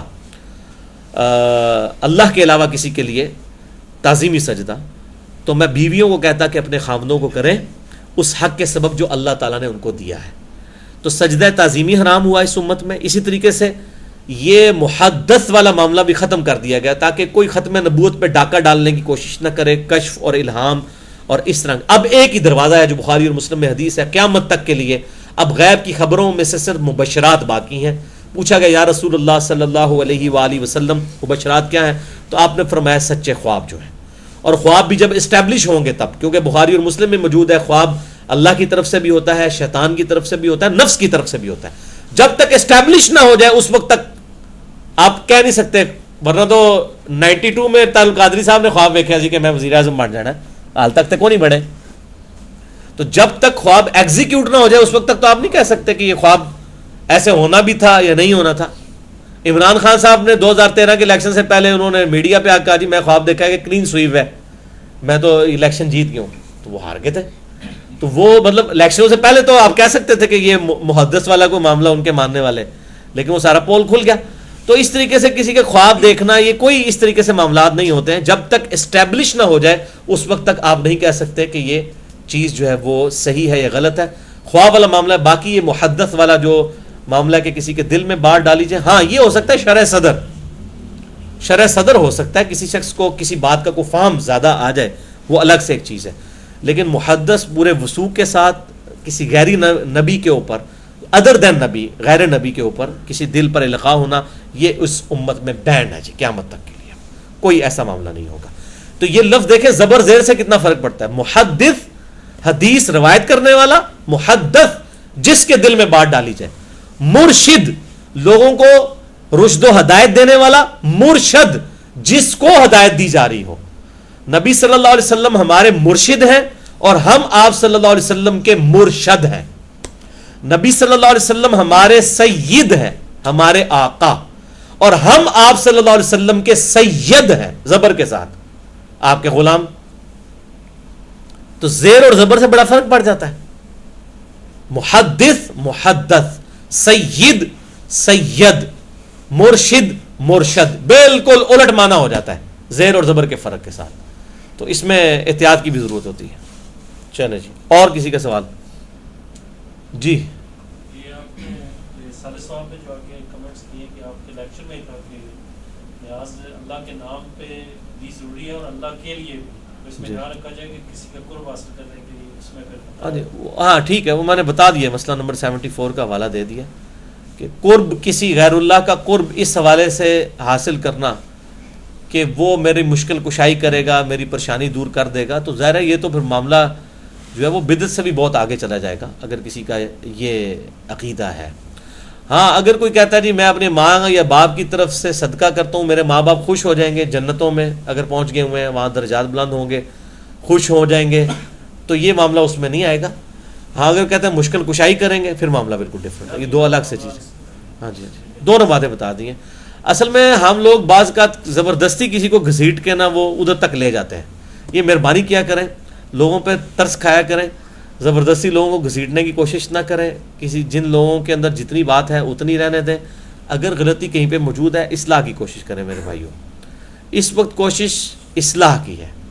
باقی جتنے غلط رویے ہیں نا ان کا کوئی فائدہ نہیں ہے, کوئی فائدہ نہیں ہے. میں آپ کو صحیح بات بتا رہا ہوں. یہ انشاءاللہ میں اگلی دفعہ بھی کچھ باتیں کروں گا محرم کے حوالے سے کہ بالکل اس وقت جو طوفان بدتمیزی برپا کیا ہوا ہے نا شیعہ نے بھی اور سنیوں نے بھی, کوئی فائدہ نہیں. سنیوں کے جمعے سنے, فضائل صحابہ پہ جمعہ دے رہے ہیں, اور اللہ کے بندو محرم کا مہینہ ہے, فضائل صحابہ کا یہ مہینہ ہے, تم فضائل اہل بیت کے اوپر بات کرو, کیونکہ فضائل اہل بیت میں تم نے بات ہی کو نہیں کرنی, صحابہ کے تو باقی دن بھی آئیں گے کر لو گے. اچھا اب شیعہ کی طرف آپ چلے جائیں تو وہ جناب جو ہے وہ صحابہ کرام کے اوپر لان تان ان مسئلے میں پڑے ہوئے ہوں گے, تو ساروں کے قبلے خراب ہوئے ہیں. اور ادھر ایک مولوی ہے وہ امیر معاویہ کے اوپر جمعہ پڑھا رہا ہے, اللہ دے بندے ہو خدا دا نہ جے کوئی اور دیہڑ نہیں تو لبھی. تو برم دا مہینہ اللہ دے بندے حسین دا نہ لو جنہاں دے فضائل موجود نے احادیث وچ, جنہاں دے فضائل کاٹ کے کتاباں وچ پائے گئے نے, ٹھیک ہے جی, جنہاں دی کوئی اصل ہی نہیں ہے, انہاں لوگوں دے فضائل بیان پہ کر دو. خدا دا نہ ہے وہ کدو بیان کر رہے جے محرم میں ہی. اگر حضرت حسین کے آگے پیچھے تو حسین کا نام لینا ہی جرم ہوگا نا, محرم میں بیچارے لے سکتے تھے. تو میں تو محرم کے دنوں میں نا جی کوشش کرتا ہوں کہ کسی دیوبندی یا اہل حدیث کی مسجد میں جمعہ نہ ہی پڑھوں, طبیعت ہی میری خراب ہوتی ہے. تو میں تو جماعت اسلامی والوں کی مسجد میں پڑھتا ہوں جی محرم کا جمعہ. اس دفعہ بھی تھا تو جماعت اسلامی والوں کی مسجد میں پڑھا ہے جہاں پہ کوئی فکر حسین کے اوپر کوئی بات کر رہی ہو. باقی تو بیچارے وہ اپنے اپنا معاملات لے کے چل رہے ہوتے ہیں. کوئی بیچارہ اپنے ریال حلال کر رہا ہوتا ہے سعودیہ کے, کوئی اپنے ایران کے ریال حلال کر رہا ہوتا ہے جو وہاں سے امداد آئی ہوتی ہے. تو یہ شیعہ سنی کے فرق سے بھی میرے بھائیوں نکلے ہیں. میں انشاءاللہ اب اس لیول تک تو آپ لوگوں کو پہنچا دیا کہ میں کبھی اس کے اوپر بھی بات کروں گا کہ آپ اس فرق سے بھی آزاد ہو جائیں اور اسلام کے ریفرنس کے اوپر چیزوں کو سوچیں. یہ اتنا بڑا تعصب ہے کہ ہمارے کئی پرانے بزرگ بھی اس تعصب سے باہر نہیں آئے اور بڑے بڑے بلنڈر ان سے ہوئے ہیں, بڑے بڑے بزرگوں سے. یعنی میں اس کے اوپر پورا ایک لیکچر دے سکتا ہوں کہ ان لوگوں نے کیسے کیسے کس جگہ کے اوپر کس بات کو کیسے چھپایا ہے. اللہ تعالیٰ ان کو معاف کرے, ان کی نیکیاں ان کے گناہوں پر بھاری تھیں, لیکن بہرحال کہیں نہ کہیں چشمہ تو لگا لیا ہوتا ہے انہوں نے. یہ چشمہ آپ کو اتارنا ہوگا اور آپ کو بالکل حق کے ساتھ بات جو ہے وہ ایکسیپٹ کرنی ہوگی. تو یہ ایک پورا پنڈورا باکس ہے, میں کس دن کھولوں گا کہ کس کس معاملے میں کس کس بزرگ نے کہاں کہاں ڈنڈی ماری ہے, اور آپ کو ڈنڈی کا ڈنڈا نظر آئے گا کہ یار واقعی ڈنڈا مارا ہے. تو پھر اس کے بعد آپ مجھ سے پوچھیں گے یار پھر کیا کریں, ہم کہیں گے ان کی اس بات کو آپ غلط سمجھیں, یہ ان سے بحیثیت انسان غلطی ہوئی ہے, باقی ٹھیک ہے. یار کوئی جتنا بھی بڑے سے بڑا انسان ہے تو انسان ہی ہے نا جی, غلطی تو کرے گا نا. یا تو مان لیں کہ پیغمبر کے علاوہ بھی کچھ ہستیاں ایسی ہیں کہ جو غلطی نہیں کر سکتی, نعوذ باللہ من ذالک, تو پھر آپ یہ پھر تو ٹھیک ہے. اگر کر سکتی ہیں تو پھر غلطی جہاں نظر آئے گی آپ کو ڈنکے کی چوٹ پہ بتائیں گے کہ یہاں پر دیکھیں انہوں نے یہ اس معاملے میں کتمان کیا ہے, حق کو چھپایا ہے, بات اس طرح تھی, بات کو اس طریقے سے کر کے چھپا دیا, اور وہی پھر مطلب وہ لوگوں کے ہاتھ میں آ جاتا ہے. پھر وہ کہتے ہیں دیکھیں جی آپ جناب سنیوں کی بات کرتے ہیں, سنی تو یہ کرتے رہے. تو وہ پھر ہم یہ بات کرتے ہیں کہ انسان تھے یار, غلطی ہوئی, ٹھیک ہے, غلطی مجھ سے بھی ہو سکتی ہے. میں غامدی صاحب والی بات کروں گا, بڑی پیاری وہ بات انہوں نے کنکلوڈنگ ایک کلپ دکھایا تھا, رضوان بھائی نے مجھے دکھایا تھا, جس میں انہوں نے کہا کہ غلطی ہر شخص سے ہو سکتی ہے, آپ اختلاف رائے کر سکتے ہیں. انہوں نے کہا مجھ سے بھی کر سکتے ہیں, میں جو کچھ بتا رہا ہوں نا اس میں بھی غلطی ہو سکتی ہے. یہ نہیں کہ جو میں نے کہہ دیا وہ ٹھیک ہے, تو ہم بھی جو بات کر رہے ہیں اس میں بھی غلطی ہو, لیکن غلطی دلائل کے ساتھ پوائنٹ آؤٹ ہونی چاہیے, جذبات کے ساتھ نہیں, کیونکہ علم کی دنیا میں جذبات کی کوئی حیثیت نہیں ہوتی. اور وہ غامدی صاحب والی بات ہے, وہ اکثر کہتے ہیں کہ علم کی دنیا میں تو لوگ نشتر لے کے داخل ہوتے ہیں کمرے میں, علم کے کمرے میں, اور جیسے وہ ڈاکٹر ہر چیز چیر پھاڑ کے رکھ دیتا ہے نا, اس طریقے سے پھر ہر چیز چیر پھاڑ دی جاتی. پھر یہ نہیں دیکھا جاتا کہ یہ سامنے جس کا اپینڈکس کا آپریشن ہو رہا ہے یہ محدث وقت ہے, یہ شیخ القرآن ہے. وہ جب سرجن داخل ہوتا ہے نا وہ کہتا ہے اس ٹائم یہ میرا مریض ہے, اس کو مارنا میں نے چیرا اور اس کی اپینڈکس والی نکال دینی ہے.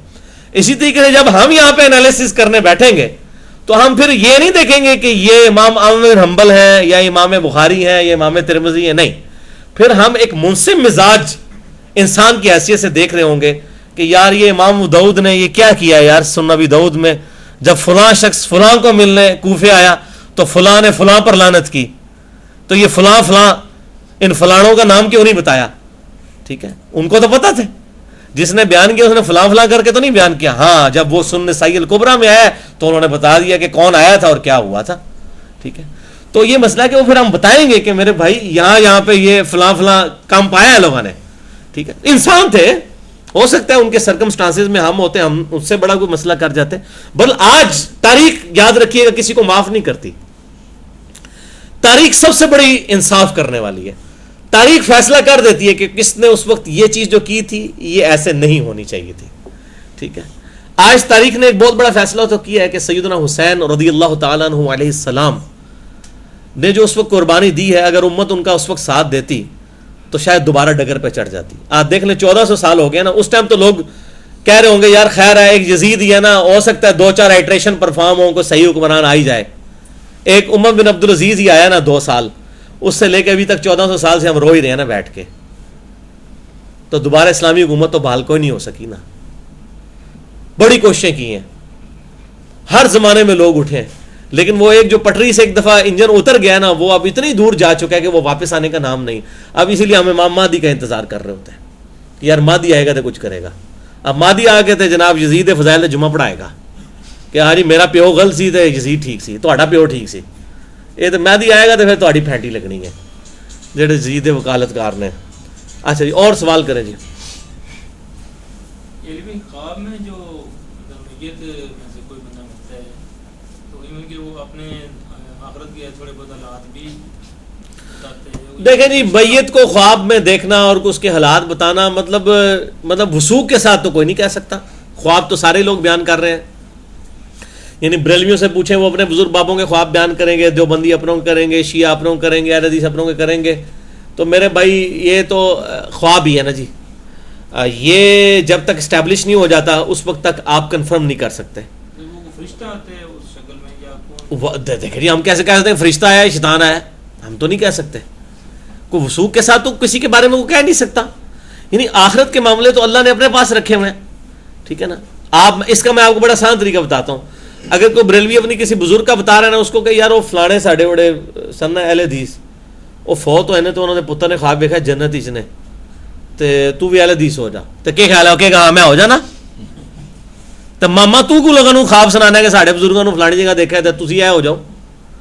بھائی جب آپ نہیں کسی کے کہنے پہ ہوتے ہیں, ٹھیک ہے. ہمارے بارے میں کتنے لوگوں نے بشارتیں دیکھی ہیں, میں نے تو کبھی ویڈیو ریکارڈنگ میں نہیں لے کے آیا کہ نبی صلی اللہ علیہ وسلم نے کیا بشارتیں دی ہیں ہماری دعوت کے بارے میں نے تو کبھی نہیں بیان کی ہیں. اس کی وجہ یہ ہے کہ یہ جب ہم چیزیں بیان کریں گے, پھر جب دوسرے بھی جھوٹے چیزیں بیان کر رہے ہوں گے, پھر ہمیں بھی ماننی پڑیں گی, تو ضرورت ہی نہیں ہے بات کرنے کی. یہ آخرت میں فیصلہ ہونا ہے کہ کس نے کیا دین کے لیے خدمت کی ہے اور کیا آخرت کے لیے کی ہے, وہ تو اللہ تعالیٰ فیصلہ کرے گا. تو یہ اس طریقے سے کوئی فیصلے نہیں ہوتے. اچھا, اور یہ آج کل میں ضمن آپ نے بڑا اچھا سوال کیا, انڈیا میں بھی آج کل نا وہ ایک بڑی ویڈیو وائرل ویڈیو ہوئی ہے اور میڈیا کے اوپر بھی دکھا رہے ہیں جی فلاں بزرگ کی لاش جو ہے وہ اتنے عرصے بعد شفٹ کی گئی تو جناب بالکل صحیح نکلی ہے, اور یہ وہ دلیل بتا رہے ہوتے ہیں جناب وہ چونکہ بزرگ کی لاش بالکل سلامت نکل آئی ہے, لہذا جس فرقے سے اس بزرگ کا تعلق ہے وہ فرقہ ٹھیک ہو گیا. یہ کہتا ہوں لا حول ولا قوت الا باللہ. یہ لاشوں کا سلامت نکلنا, پہلے تو بات ہے کہ لاش کا سلامت نکلنا, سائبیریا میں آپ 1000 سال کے لیے بھی کوئی لاش پھینک دینا, کسی کتے کی لاش بھی, وہ بھی خراب نہیں ہوگی, ٹھیک ہے. باقی جو یہاں پہ یہ لاشوں کی یہ بات کرتے ہیں, اس کا کاؤنٹر چیک کیا ہے؟ لاش نکل آتی ہے اور بعد میں ویڈیو چڑھا دیتے ہیں. او میرے بھائی آپ ایسا کرو کہ لاش نکالنے سے پہلے میڈیا کو وہاں بلاؤ, پترو تو اصلیت پتہ لگ دی ہے انہیں کہ بلا لو. تو میڈیا کا دور ہے, جیسے پریس کانفرنس کرتے ہیں, پریس ساروں کو بلائیں اور لائیو لوگوں کے سامنے قبر کھولیں, کہ کوئی بھی نہیں حرکت کرے گا. بعد میں ویڈیو چڑھ رہی ہوتی ہیں, اے ہویا او ہویا, سب جھوٹ ہے. جس چیز کو آپ ویریفائی نہیں کر سکتے نا میرے بھائی وہ جھوٹ ہے, ٹھیک ہے. یہاں پہ وہ پاکستان میں ایک وہ بہت بڑے دیوبندیوں کے پیر ہیں اکرم اوان صاحب, وہ کہتے ہیں جی میں نے کشف کے ذریعے دیکھا ہے کہ سب سے زیادہ عذاب قبر میں احمد بریلوی صاحب کو ہو رہا ہے. اچھا, اب بریلوی کہیں گے جی ہم نے تو عذاب تھوڑے بزرگوں نے ہو رہا ہے, اس لیے تھانوی صاحب نے جنہیں اپنے نا کا کلمہ پڑھایا تو وہ سارے. اچھا, اب وہ کہتے ہیں جی انہوں نے دیکھ لیا. میرے بھائی انہوں نے جو دیکھ لیا ہے ان کا دیکھنا سچ تب ہوگا جو ویریفائیبل چیز ہو. ہم جو آپ کو علم بتا رہے ہیں وہ ویریفائیبل ہے. اگر میں کہتا ہوں یہ اس طرح ہے تو آپ کہتے ہیں ویریفائی کیسے کروں؟ میں کہتا ہوں قرآن میں لکھا ہے, حدیث میں لکھا ہے, کاؤنٹر چیک ہو گیا نا. اب یہ جو دعوے کر رہے ہیں اس کو میں ویریفائی کیسے کروں؟ ایک بندہ کہتا ہے جی یہ لاش جو ہے وہ 10 سال بعد صحیح نکلی ہے. میرے پاس کیا کرائٹیریا ہے ویریفائی کرنے کا کہ اس کو کھودنے سے پہلے مجھے بتایا جائے اور میں پہلے یہ بھی کنفرم کروں کہ راتی نے نہیں دبائی انہوں نے جیڑی سلامت پہ کٹ دینے, ٹھیک ہے نا. تو یہ بڑا آسان طریقہ. ہم کہتے ہیں جتنے مزار شزار بنائے ہوئے ہیں نا, جو ہمیں کنفرم ہے کہ مزار بنے ہوئے عرصے سے, ایک ایک بسم اللہ کرو نا, ایک ایک مزار پٹنا شروع کرو, دکھانا شروع کرو لوگوں کو. خدا کے لیے کیا یہ باتیں مشہور کی ہوئی ہیں. نبیوں کے بارے میں چیز خاص ہے کہ اللہ تعالیٰ ان کے جسموں کو سلامت رکھتا ہے. اس کے علاوہ بھی ہو سکتا ہے, میں نے حیات النبی والے لیکچر میں بتایا صحیح بخاری میں کہ حضرت عمر فاروق رضی اللہ تعالیٰ عنہ وہ علیہ السلام کی وفات کے 67 سال کے بعد ان کی شہادت کے, ان کا جو پاؤں مبارک ہے وہ قبر سے بالکل صحیح, مطلب وہ جب حجرے کی دیوار گر گئی تو پورا پاؤں نمودار ہوا. لوگوں نے استغفار پڑھنا شروع کی کہ نبی صلی اللہ علیہ وسلم کا پاؤں مبارک نکلا ہے. تو بعد میں جو ہے وہ پتہ چلا کہ یہ سیدہ عائشہ کے بھانجے کو بلایا گیا جو کہ قبروں کی لوکیشن کو جانتے تھے, صحیح بخاری میں آتا ہے. تو انہوں نے کہا کہ یہ تو سیدنا عمر کا پاؤں ہے.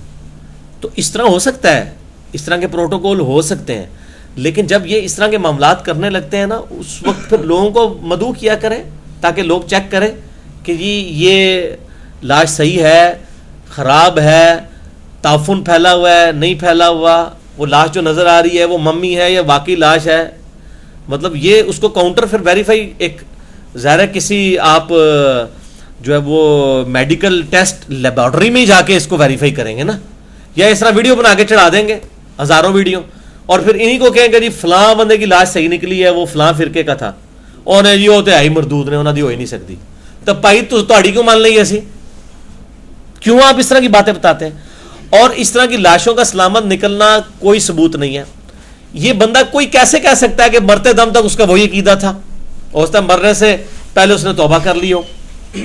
کئی لوگ ہیں جو اپنا ایمان چھپاتے ہیں. انڈیا میں کئی ایسے لوگ ہیں جو ہندو سے مسلمان ہو چکے ہوئے ہیں لیکن وہ بیچارے گھر والوں کو نہیں بتاتے ڈر کی وجہ سے. ٹھیک ہے, ایسے معاملات ہو جاتے ہیں. کئی لوگوں کے ساتھ ایسے معاملات ہو جاتے ہیں. یہ کوئی ویریفائیبل چیز نہیں ہے.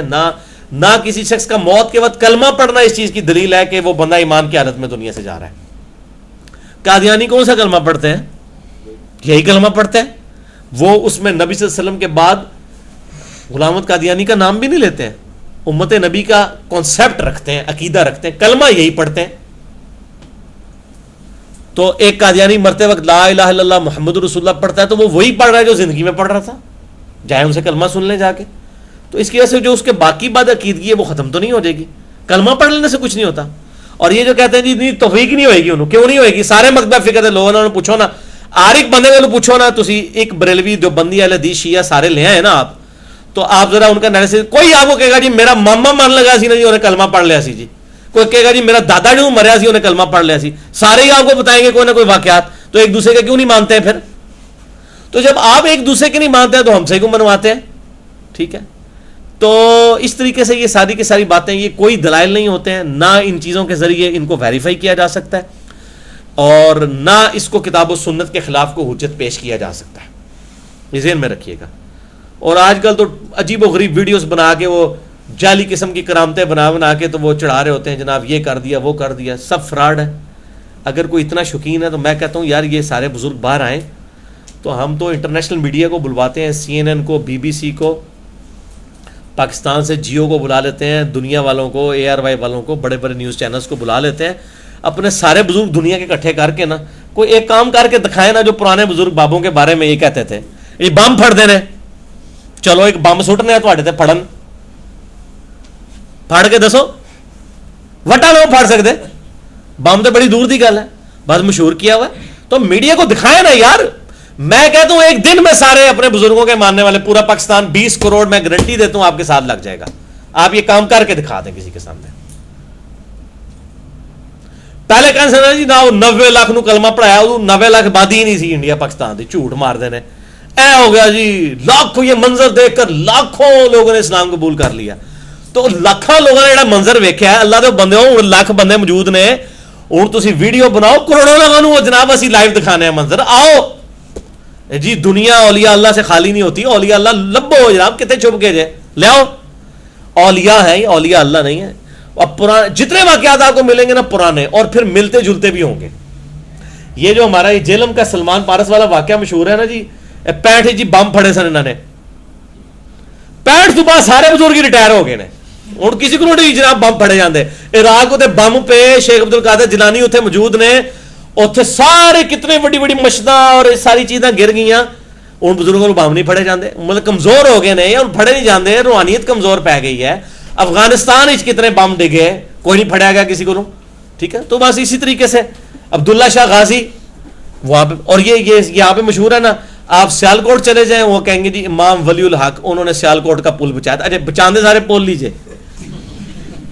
پل بچائے نے. او اللہ دے بندے ہو, سب جھوٹ مشہور کیا ہوا ہے. خدا کے لیے اللہ سے ڈر جائیں, ان کو بلائیں اور ان کو کہ اس وقت ضرورت ہے. وہ لوگ جو ان بزرگ بابوں کی اندھی پیروی کرنے والے تھے, ان کی اولادیں آگے گمراہ ہو گئی ہیں بقول ان کے, جو کتاب و سنت پہ آ گئی ان کو تو کہتے ہیں گمراہ ہو گئے. تو اپنی اولادوں کو یار آپ صحیح ٹریک پہ لیں, بزرگوں کے آگے روئیں جا کے, ان کے آگے پروٹیسٹ کریں کہ بزرگوں جڑے تسی پہلے جناب 65 انچ قبر تو نکل کے بم پھڑے, خدا دا نہ جے ہن کو پھڑ کے کوئی ایک وٹا ہی پھڑ کے دسو, خدا دا نہ ہے میرے بچے بھابی ہو گئے جے, جاؤ روو جا کے یار نہ کے کر کے بتائیں کچھ.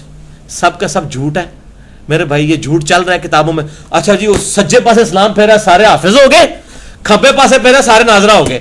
یہ جن لوگوں کے بارے میں بتا رہے ہوتے ہیں نا, واللہ وہ قرآن نہیں صحیح پڑھ سکتے تجوید کے ساتھ, جن کے بارے میں یہ کہہ رہے ہوتے ہیں کہ ان کے اسلام پھیرنے سے کوئی حافظ ہو گیا یا کوئی ناظرہ ہو گیا. لے آؤ سجے پاسے اسلام پھیرے حافظ ہو گئے. اور صحابہ کرام تو بخاری مسلم اٹھا کے دیکھیں, صحابہ کرام تو نبی صلی اللہ علیہ وسلم کے پیچھے اونچی آواز میں قرآن پڑھا کرتے تھے. سنن ابی داؤد میں آتا ہے, آپ نے روک دیا. وہ کیوں اونچی آواز میں قرآن پڑھتے تھے؟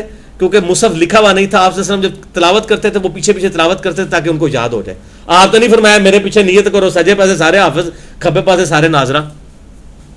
وہ یار اپنی عقلیں استعمال کریں, کتنے عقلیں چلی گئی ہیں.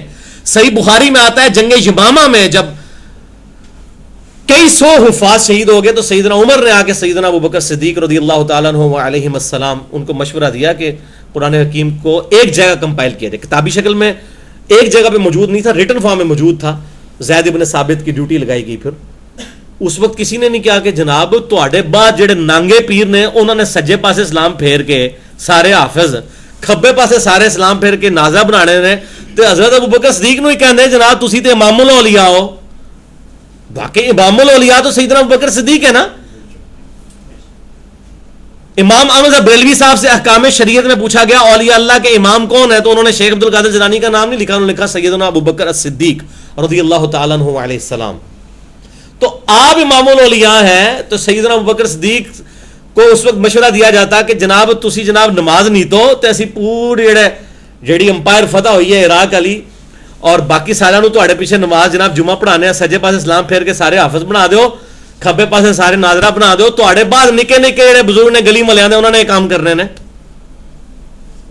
تو کسی نے حضرت ابوبکر صدیق کو مشورہ نہیں دیا کہ جناب سب کو اکٹھا کرتے ہیں کہ دائیں طرف سلام پھیر کے آپ حافظ بنا دیں, لوگوں کو بائیں طرف ناظرہ بنا دیں.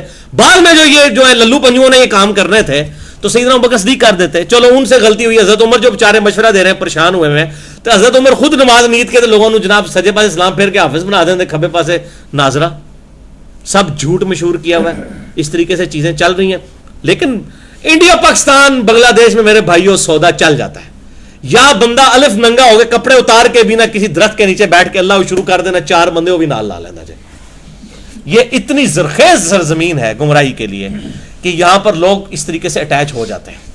اور بڑا صحیح طریقے سے یہاں پہ دیکھیں حملہ ہوا ہے. شیطان نے نا بڑی صحیح جگہ ڈھونڈی ہے کہ یہاں سے اس نے پھر آپ دیکھیں دنیا میں جہاں بھی گمراہی لانچ ہو رہی ہے نا, لانچنگ پیڈ پاکستان ہوگا. میں 2004 میں چائنا گیا, آپ حیران ہوں گے چائنا کی مسجدیں بھی بریلوی دیوبندی اہل حدیث شیعہ اس کے ناموں پہ بٹی ہوئی ہیں. یعنی بریلی جو ہے انڈیا کا شہر ہے اور مسجد اس نام پہ پاکستان میں بنی ہوئی ہے اور چائنا میں بنی ہوئی ہے بریلوی. اب آپ دیکھ لیں یہاں سے گمراہی لانچ ہوتی ہے ہر جگہ. یہ لانچنگ پیڈ ہے. تو اللہ تعالیٰ لوگوں کو ہدایت دے دی. ہم کیا کر سکتے ہیں, رونا ہی رو سکتے ہیں. اور سوال کسی کا؟ راسپوتین ہے جو رشیا, یہ کیسے پیر بنا تھا؟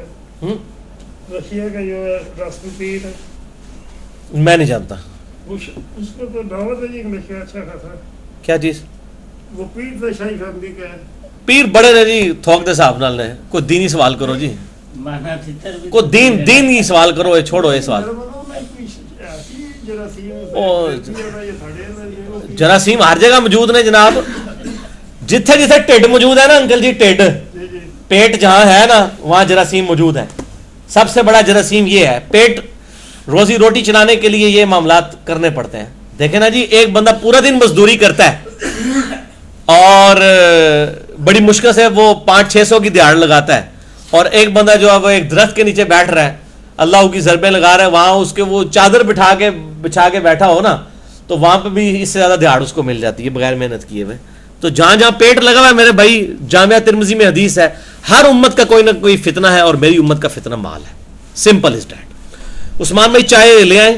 اب ہمارا مطلب 10 کا ٹائم تو ختم ہو چکا ہے. سوال جو آپ چکے ہوتے ہیں اس کے بعد بھی, تو لہٰذا میں چاہ رہا ہوں یہ کنٹینیوس اسی ریکارڈنگ میں ہی چلے جائیں. اور کسی کے ذہن میں سوال ہے تو وہ کر سکتے ہیں. تسی بڑے سوال کر بیٹھے ہو, اور کسی کا سوال ہے نا, بعد میں جب میں اٹھ کے جا رہا ہوں نا تو مجھے آگے ایسے نہیں کسی نے کہا نہیں میرا سوال ہے. ادھر بیٹھے ہوئے جس نے سوال کرنا ادھر کرے. یہ جو آپ نے ایک دفعہ بتایا تھا کہ عمر فاروق جو ہے تم نے بارش کی دعا کو عباس کی. جی ہاں, صحیح بخاری میں. لیکن وہ اس میں وہ بندہ بتا رہا کہ وہ قبر رسول پہ لے گئے تھے. بالکل جھوٹ بولتے ہیں جی. صحیح بخاری میں 1010 نمبر حدیث ہے. یہ ہمارا ریسرچ پیپر رسول اللہ کی آخری وصیتیں صلی اللہ علیہ وآلہ وسلم, اس میں میں نے حدیث ڈالی ہوئی ہے کتاب الاستسقاء چیپٹر میں صحیح بخاری میں, کہ حضرت عمر فاروق رضی اللہ تعالیٰ عنہ علیہ السلام کہتے ہیں اے اللہ جب تک تیرے نبی ہم میں موجود تھے ہم ان کے ذریعے توسل کرتے تھے, اب ان کی وفات کے بعد ہم ان کے چچا کو لے کر آئے. اس میں کہیں نہیں موجود کہ قبر پہ لے کے گئے تھے. نماز استسقاء اوپن میدان میں ہوا کرتی تھی. استسقاء کا پروٹوکول ہی یہی ہے. اگر کہا جائے نا نماز عید ہوئی نبی صلی اللہ علیہ وسلم کے زمانے میں, تو یہ بتانے کی ضرورت نہیں ہے کہ مسجد نبی میں ہوئی یا کسی میدان میں ہوئی, میدان میں ہی ہوا کرتی تھی. ٹھیک ہے. اسی طریقے سے اگر یہ بات ہو رہی ہے کہ جی استسقاء ہوئی تو وہ میدان میں ہی ہوتی تھی, قبر کا کوئی ذکر وہاں پہ موجود نہیں, نعوذ باللہ من ذالک, بالکل جھوٹ باندھا ہے کسی نے. اے جناب صفرے لا کے نا 10 نو 100 تے 100 نو 1000 بنا دیندے نے اپنی طرف سے. لہذا کوئی بندہ بات کرے اس سے بات کرے کہ بھئی یہ جو بات بتا رہے ہو یہ لکھی کہاں ہوئی ہے, دکھاؤ. یہ چیز جو ہے نا یہ امت کا قبلہ درست کرے گی. یہ جو آج کل اب ہم نے ایک فضا کریٹ کی ہے کہ لوگوں سے پوچھیں کہ یہ بات کہاں پر لکھی ہوئی ہے, اور آپ یہ بھی اعتبار نہ کریں کہ وہ کتنا اتھینٹک ہے. کئی لوگ مجھے کہتے ہیں نہیں جی وہ اسی اہل حدیث عالم کو سنا ہے کہ بھئی اہل حدیث کے جھوٹ نہیں بول سکتا, اہل حدیث نہیں غلطی کر سکتا. ہاں یہ ہے کہ باقیوں کی نسبت ان میں تحقیق والا معاملہ بہتر ہے, ذرا احتیاط کے ساتھ گفتگو کرتے ہیں. لیکن ان میں بھی بڑے عجیب و غریب مولوی بھی ہیں جو مطلب وہ سرے لگانے والے اور وہ عجیب و غریب جھوٹی روایتیں بھی بیان کر سکتے ہیں. ایون تحقیقی لوگ بھی جھوٹی روایتیں بیان کر جاتے ہیں. میں توصیف راشدی کو سن رہا تھا, اس نے وہ روایت بیان کر دی کہ وہ ستوں کی مانند وہ نیکیوں والی حضرت عمر فاروق رضی اللہ عنہ کے بارے میں جھوٹی روایت ہے یہ سنن بیہقی کی. ٹھیک ہے, بالکل جھوٹی روایت ہے یہ. تو جھوٹی روایتیں یہ لوگ بیان کر جاتے ہیں, اور کئی بعض اوقات وہ صحیح روایتوں کو جھوٹا کہہ دیتے ہیں. اور الیاس گمن صاحب نے پھر توصیف راشدی صاحب کی کلاس لی ہے, ٹھیک لی ہے, وہ جتنی حصے کی لی ہے کہ وہ جامعہ ترمذی میں حدیث ہے کہ نبی صلی اللہ علیہ وسلم فرمایا کہ میں اللہ کے ہاں اس وقت بھی خاتم النبیین لکھا ہوا تھا جب آدم علیہ السلام ابھی مٹی اور پانی کے درمیان تھے. یہ صحیح حدیث ہے, امام ترمذی نے اسے صحیح کہا ہے. اس نے کہا یہ روایت صحیح نہیں ہے, اور الیاس گمن صاحب نے پھر اس کی کلاس لی. ٹھیک ہے, ٹھیک ہے, نہیں بعد میں رجوع کر لیا, لیکن ہم یہ پہلے پوچھیں گے پہلے کس شیطان نے اس کو یہ پٹی پڑھائی تھی. رجوع بعد میں ہو. دیکھیں رجوع والا معاملہ اس کو بتایا کہ یہ رجوع تو اس بات کا ہوتا ہے نا جس میں وہ کہ جی فلاں فلاں نے ضعیف کہا تھا. رجوع ہمارے بھی ریکارڈ ہے, ہمارے سارے رجوع اس طریقے سے ہے کہ ہم نے کسی حدیث کو پہلے صحیح کہا اور بعد میں کہا ضعیف ہے. تو وہ صحیح میں ہم بتاتے تھے کہ شیخ البانی نے صحیح کہا, لیکن ہمیں بعد میں پتا چلا ان کے منہج میں غلطی تھی. ہم یہ پوچھتے ہیں کہ توصیف راشدی نے اس حدیث کو جو غلط کہا تھا دنیا میں کس شیطان نے یہ پٹی پڑھائی تھی کہ یہ حدیث غلط ہے. اس کو تو سارے محدثین صحیح لکھتے ہیں, امام ترمذی نے اس حدیث کے ساتھ لکھا ہے صحیح حدیث ہے. تو کس نے, شیخ البانی نے اس کو ضعیف کہا تھا, شیخ زبیر علی زئی صاحب نے ضعیف کہا تھا, کس محدث نے اس کو ضعیف کہا تھا؟ تو اس کی تحقیق سے متاثر ہو گئے, کیونکہ توصیف راشدی تو محقق نہیں ہے. ٹھیک ہے, وہ تو سپیکر ہے, وہ تو خطیب ہے, تو کہیں سے نالج لیا تھا نا, تو وہ پہلے بتایا نا. ہم نے جب رجوع کیا تو بتایا کہ ہم نے یہ کہا تھا شیخ البانی اس کو صحیح کہتے تھے, اس وجہ سے ہم نے صحیح کہہ دیا تھا, اب ہمیں پتا چاہیے یہ ضعیف ہے تو ہم حوالہ دیتے ہیں نا. ٹھیک ہے نا, تو یہ کھوتا گھوڑا برابر نہ کرو, زمین اسمان کا فرق ہے. اسی جناب منٹ تو گال نو پھڑنے, وہ بتایا کہ کیا ہوا تھا. ہم نے اگر رجوع کیا ہے تو بتایا کہ یہ اس وجہ سے ہوا تھا, صرف ہمیں اس معاملے میں غلطی نہیں لگی, یہ تھا. لیکن اگر آپ کی ایک صرف انٹینشن بن گئی ہے کہ چونکہ آپ کا کرائٹیریا یہ ہے کہ چونکہ یہ حدیث بریلوی بیان کرتے ہیں اس لیے ضعیف ہی ہوگی, اگر یہ کرائٹیریا تو بتائے نا, ہم بتاتے ہیں اس وجہ سے اس نے کہا تھا, تو مانے بھی اوپنلی کہ اس وجہ سے کہا تھا. ٹھیک ہے نا, تو یہ بات ہے. تو اب دیکھیں اصلاح ہو رہی ہے, اصلاح کا دروازہ قیامت تک کے لیے کھلا ہے, اپریشیٹ کرنا چاہیے. مطلب یہی توصیف راشدی تھا کسی زمانے میں, مطلب وہ مولا لفظ کو معیوب سمجھتے تھے. اب میں وہ سنتا ہوں کلپ اس کے نئے نئے تازہ تازہ چڑھے ہیں, اور نیچے لکھا ہوتا ہے ریپلائی ٹو علی مرزا. وہ ریپلائی ٹو علی مرزا نہیں, ریپلائی ٹو یور پبلک. علی مرزا نے علی مرزا نے تینوں دسیا کہ من کن تو مولا فہذا علی مولا حدیث ہے, تو سارے بزرگ بابا نو دسے علی مرزا نے, تو منو کو ریپلائی پہ کر دو لوگوں کے لرن فرام علی مرزا, یہ کلپ بنایا کرے. بلکہ آج کل تو میں دیکھتا ہوں جس بندے نے مشہور ہونا ہوتا ہے نا وہ ساتھ علی مرزا لکھ دیتا ہے, اور آدھے آدھے کلپ میرے چڑھا دیتے ہیں نا بیچ میں. کوئی بیچ میں سے کلپ کاٹا, میں نے پوری بات کیا کی ہوئی ہے وہ نہیں لی, آدھا کلپ کاٹا پیچھے اوپر پوری تقریر چڑھا دی اور اس میں لکھا ہوا ریپلائی ٹو علی مرزا. تو میرے بھائی اس طرح کی جو تعصب پہ مبنی چیزیں وہ نہیں ہونی چاہیے, بالکل علمی شغف ہونا چاہیے. جی 9 اور 10 محرم دونوں کا روزہ سنت ہے, صحیح مسلم میں حدیث ہے, جامعہ ترمذی میں موجود ہے حدیث, مسئلہ نمبر 66A, واقعہ کربلا اور محرم سے متعلق 5 علمی پوائنٹس میں نے اس میں بھی بتایا کہ 10 محرم کا روزہ رکھیں اور 9 کا بھی ساتھ ملائیں. آپ صلی اللہ علیہ وآلہ وسلم نے فرمایا تھا اگلے سال اگر میں زندہ رہا تو 9 کا بھی روزہ رکھوں گا. اور میں نے یہ خیر بڑی ڈیٹیل طرف بحث ہے یہ 9-10 محرم کے حوالے سے. کلپ ہمارا فیس بک پہ میرا چڑھا ہوا ہے, لیٹسٹ کلپ یہی چڑھا ہوا ہے 9-10 محرم کے روزے کی فضیلت کے اعتبار سے. بس 9-10 کا محرم کا روزہ رکھے نا جی دونوں تھے, اس سے بڑا اور اسپیشل کیا کرنا ہے, یہی ہے روزہ. باقی جو نوافل وغیرہ بنائے ہوئے ہیں وہ کوئی ثابت نہیں ہے. چلے لگانے دیں جی, کوئی سبیلے لگا رہے ہیں, اللہ کے لیے بانٹنے دیں, چھوڑ دیں اس مسئلے کو. بھائی اللہ تعالیٰ نے ہر انسان کو پیدا کرنے سے پہلے ان سے اپنے رب ہونے کا اقرار کروایا تھا, یہ مسئلہ ویریفائی کرنے والا. تو ایسی کوئی بات ہے کہ سب لوگوں کو پیدا کرنے سے پہلے اپنے رب ہونے کا اقرار کروایا اور بعد میں جب پیدا کر دیا تو یہ لوگوں پہ چھوڑ دیا کہ کون اقرار بعد میں کرتا ہے؟ ہاں یہ تو الست بربکم سورۃ الاعراف میں آیا نا, میرا مسئلہ نمبر 104A, B, C 3 مسئلہ تقدیر پہ لیکچر, اس میں شروع میں ہی میں نے یہ کہا تھا نا, الست بربکم قالوا بلا. تمام لوگوں نے کہا تھا کہ اے اللہ تو ہمارا رب ہے, تو یہ اقرار کیا ہوا ہے, یعنی روحوں سے عہد لی, یعنی ہماری انسٹنکٹ میں توحید ڈال دی ہے. وہ توحید یہی ہے کہ ہر انسان کو مطلب یہ فزیکل فینومینا آف نیچر کو آبزرو کرنے کے بعد یہ چیز پتہ چل جاتی ہے کہ مجھے کسی نے بنایا ہے, مطلب میرے ماں باپ نے نہیں بنایا مجھے, کیونکہ ان کو بھی کسی نے بنایا ہوا ہے. تو مسئلہ تقدیر پہ میں نے 200 آیات قرآن کی کور کی ہیں. شروع میں یہ آیات ہے مسئلہ نمبر 104A میں, مسئلہ تقدیر اور انسان کی پیدائش کا مقصد, اس میں بات کی ہے. بالکل ایسا ہی ہے. بعد میں ظاہر ہے پھر آپشن پہ چھوڑ دیا نا. تو جی ماتم کو کنڈیم کرنے پہ میرا مسئلہ نمبر 66A کے آخری 45 منٹ ماتم کے خلاف ہے. 66A مسئلہ میرا محرم پہ ایکسکلوسیو ہے. واقعہ کربلا اور محرم الحرام سے متعلق 5 علمی پوائنٹس, اس میں نے یہ ساری باتیں ڈیٹیل سے بیان کی ہیں. جو اہل تشیع کی طرف سے 3 بڑے دلائل دیے جاتے ہیں. سیدہ عائشہ کے ماتم والی ایک روایت ہے صحیح, اس کے حوالے سے میں نے جواب دیا ہے. مسند احمد کی, اسی طریقے سے قرآن پاک سے ماتم کی دلیل اور ویسے کرنی کے حوالے سے یہ 3 دلائل مین ان کے جو تھے, وہ انشاءاللہ ہمارے فیس بک پہ وہ کلپ چڑھیں گے. ابھی یہ محرم کا مہینہ سٹارٹ ہوا ہے نا, آگے آگے دیکھیے ہوتا ہے کیا, تو ابھی وہ کلپ چڑھیں گے انشاءاللہ. مسئلہ 66 جی پوچھ لیں. جی ہاں جی ہاں جی, یہ 6 پارے کی پہلی آیت ہے. اللہ تعالیٰ کسی سے برائی کے ساتھ آواز بلند کرنے کو پسند نہیں کرتا مگر وہ شخص جس پر ظلم ہوا ہو. ظاہر ہے جس پہ ظلم ہوا ہوتا ہے وہ اس وقت اگر برائی کی بات کسی کے لیے بد دعا نکال دیتا ہے, اللہ کو بد دعا پسند نہیں ہے, لیکن جس پر ظلم ہوا ہے اس وقت وہ کسی کے لیے بد دعا نکال دیتا ہے تو اللہ تعالیٰ اس پہ فرماتا ہے میں گرفت نہیں کرتا. ظاہر ہے اس کا دل دکھا ہوا ہے نا. نہیں ماتم اس سے نہیں ثابت ہوتا میرے بھائی, اس سے صرف نوحہ ثابت ہوتا ہے. تو نوحہ کو تو ہم جائز سمجھتے ہیں, نوحہ کر سکتے ہیں.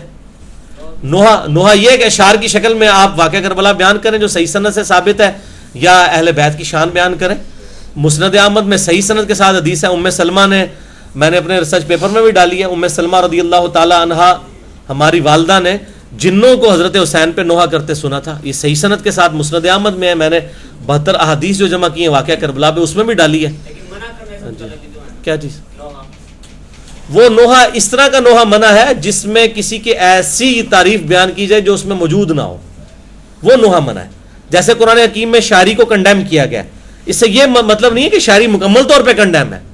نبی صلی اللہ علیہ وسلم نے کئی دفعہ اشعار پڑھے ہیں, فی البدی آپ کی زبان سے اشعار نکلے, ان نبی لا کذب, ارے ابن عبد المطلب, میں نبی ہوں اس میں کوئی شک نہیں, میں عبد المطلب کا بیٹا ہوں. اس کے علاوہ صحابہ کرام اشعار پڑھتے تھے. حسان ابن ثابت کے بارے میں بخاری مسلم میں آتا ہے اشعار پڑھتے تھے, لیکن سورہ الشعراء میں اللہ تعالیٰ نے شاعروں کو کنڈیم بھی کیا. تو یہ بری شاعری اور اچھی شاعری کا فرق ہے. اسی طریقے سے نوحہ اس طرح کا نوحہ جس کے اندر آپ گریبان چانک کر لیتے ہیں, پیٹنا شروع کر دیتے ہیں نعوذ باللہ, یا آپ کسی کی ایسی تحسین بیان کرتے ہیں جو اس کے اندر وصف موجود نہیں ہے, وہ نوحہ منع ہے. باقی جو نوحہ ہے وہ شاعرانہ کلام, آپ منقبت کہہ لیں, نوحہ کہہ لیں, نعت کہہ لیں. اب ایسی نعت جس میں نبی صلی اللہ علیہ وسلم کی وفات کا ذکر ہوگا, غم پر مبنی ہوگی, تو وہ نوحہ کہلائے گی. نوحہ کا یہ مطلب تو نہیں ہے کہ آپ اس میں ماتم کر رہے ہوں گے. آپ نبی صلی اللہ علیہ وسلم کے غم میں کوئی اشعار کسی شخص نے کہے ہیں تو وہ نوحہ کہلائیں گے. تو جنوں نے بھی جو ہے وہ نوحہ کیا, صحیح سند کے ساتھ مسند احمد کی حدیث موجود ہے, اور شیخ زبیر علی زئی صاحب نے بھی اپنی فضائل صحابہ کتاب میں یہ نقل کیا ہے کہ حضرت ام سلمہ رضی اللہ تعالیٰ عنہ ہماری والدہ جو سب سے آخر میں, ہماری اماں نبی صلی اللہ علیہ وسلم کی بیوی ام المومنین جو سب سے آخر میں فوت ہوئی ہیں, انہوں نے جنوں کا نوحہ سیدنا حسین علیہ السلام کے اوپر خود سنا تھا. نوحہ سے مراد ہے کہ وہ ایسی بہت بلند آواز سے نہ رویا جائے, اور رونا اور یاد کر کے رونا, اس اعتبار سے رونا ان کی قربانی کو یاد کرنا, اس میں کوئی افراد و تفرید کا معاملہ نہ ہوا. اور سوال جی کسی کا؟ قبرستان میں جائے تو قبروں پہ یہ جو خود روح بہت ساری جھاڑیاں ہوئی ہوتی ہے اور قبر صحیح نظر ہی نہیں آتی, جی تو اس طرح ان کی صفائی وغیرہ کر کے یا قبر کو ویزیبل کرنا, یا اس طرح بدعت میں تو نہیں آتا. نہیں جھاڑ جھنکار وغیرہ تو دور کرنا چاہیے قبروں کے اوپر جو بہت زیادہ ہو جاتا ہے، تاکہ لوگ قبرستان آئیں تو ان کے لیے پرابلم نہ ہو، کر سکتے ہیں، اس میں کوئی حرج نہیں ہے. باقی جو قبر کے عین اوپر کوئی جیسے کہ بخاری مسلم میں آتا ہے کہ وہ 2 قبر والوں کو عذاب ہو رہا تھا، آپ صلی اللہ علیہ وسلم نے ایک ٹہنی مبارک اپنے مبارک ہاتھوں سے توڑ کے 2 حصے کر کے اس پہ لگا دی اور فرمایا کہ ان کی وجہ سے عذاب کی تخفیف ہوتی رہے گی. تو ٹہنیاں وغیرہ جو ہے وہ اس طریقے سے لگا دینا قبر کے اوپر، یا کوئی قبر کے اوپر درخت کا اگنا، اس میں کوئی ممانعت نہیں ہے. اگر اگا ہوا ہے تو ٹھیک ہے، اگر کسی کو تکلیف نہیں دے رہا. اور اگر اس طرح کی جھاڑیاں ہیں کہ قبرستان میں جاتے ہوئے قبر کی زیارت کرتے وقت کسی کو تکلیف ہوتی ہے، تو ظاہر ہے قبر کی زیارت تو سنت ہے. نبی صلی اللہ علیہ وسلم اپنی والدہ کی قبر پہ ان کی وفات کے 50 سال کے بعد گئے. اب 50 سال تک اس قبر کے اثار موجود تھے، صحیح مسلم میں آتا ہے، اور بڑا روئے وہاں پر جا کر. تو مطلب قبر کے اثار ہونے چاہیے، سنت ہے. باقی قبر کے اوپر مزار بنانا، قبر کو بہت اونچا کرنا یا اس طریقے سے اور کوئی معاملات کرنا وہ غلط ہے. قبر جو ہے وہ ایک بالش کے برابر اونچی ہو. میرا مسئلہ نمبر 27 قبروں پر مزارات کے اوپر ریکارڈ ہے، وہ آپ دیکھ سکتے ہیں. تو قبر کے ارد گرد پتھر رکھ کے اس کی مٹی کو بہنے سے روکنے کے لیے کرنا تو بالکل درست ہے. قبر کے سرانے ایسا پتھر لگانا جس سے نشانی ہو، درست ہے. باقی اس کے اوپر لکھنا وغیرہ، لکھائی کرنا وہ غلط ہے. اور میں نے اکثر دیکھا بھی ہے کہ یہ عموماً قبرستان کے اندر ظاہر ہے کتے بھی اور بلیاں بھی اور بکریاں بھی پھر رہی ہوتی ہیں، اور ظاہر ہے ان کو تو نہیں پتہ ہوتا، وہ مطلب اسی طریقے سے قبروں پہ پیشاب بھی کرتی ہیں، اور بعض کا یعنی قبر کی تختیاں لگی ہوئی ہیں، اس پہ آیت الکرسی لگی ہوئی ہے، اس پہ بھی پیشاب کر دیتی ہیں. تو ظاہر ہے اس کی حکمت اب اس حوالے سے بھی ہمیں سمجھ آئی. قبرستان میں صرف نشانی کے لیے رکھ لیا جائے، یا کوئی نمبر کرنا ہے، جس طرح اسلام آباد میں قبریں ہوتی ہیں وہ قبروں پہ نمبر لگ جاتا ہے، یعنی یہ پلاٹ نمبر الاٹ ہوتا ہے، گلی نمبر اور پلاٹ نمبر. تو وہ جہاں ایک قبر بنی ہوئی ہے وہیں پہ وہ ایک قبر ہی رہتی ہے. تو اس طریقے سے وہاں پر بھی کچی قبریں موجود ہیں، پکی بھی لوگوں نے بنائی ہیں، پکی قبر کا اسلام میں کانسیپٹ نہیں ہے. بالش پر کی اجازت ہے یا بالکل نہیں، بالش بار کی اجازت ہے. صحیح بخاری میں ہے کہ نبی صلی اللہ علیہ وسلم کی قبر مبارک اونٹ کی کوہان جتنی اونچی تھی. تو یہ بالش تک اجازت ہے. برابر زمین کے کرنا وہ افضل ہے، برابر کر سے بالکل بہتر ہے. جیسا کہ بقیع غرقد قبرستان میں آپ دیکھیں تو کئی قبریں جو ہیں بالکل زمین کے برابر ہیں، ارد گرد پتھر رکھ کے نشانی رکھی ہوئی ہے، کئی ایک بالش تو اونچی ہیں، دونوں درست ہیں. بھائی شہروں میں تو وہ قبروں کا پتہ ہی نہیں چلتا، وہ ہر محرم میں اتنی مٹی ڈالی جاتی ہے اور پھر نئی قبریں بن جاتی ہیں قبروں کے اوپر.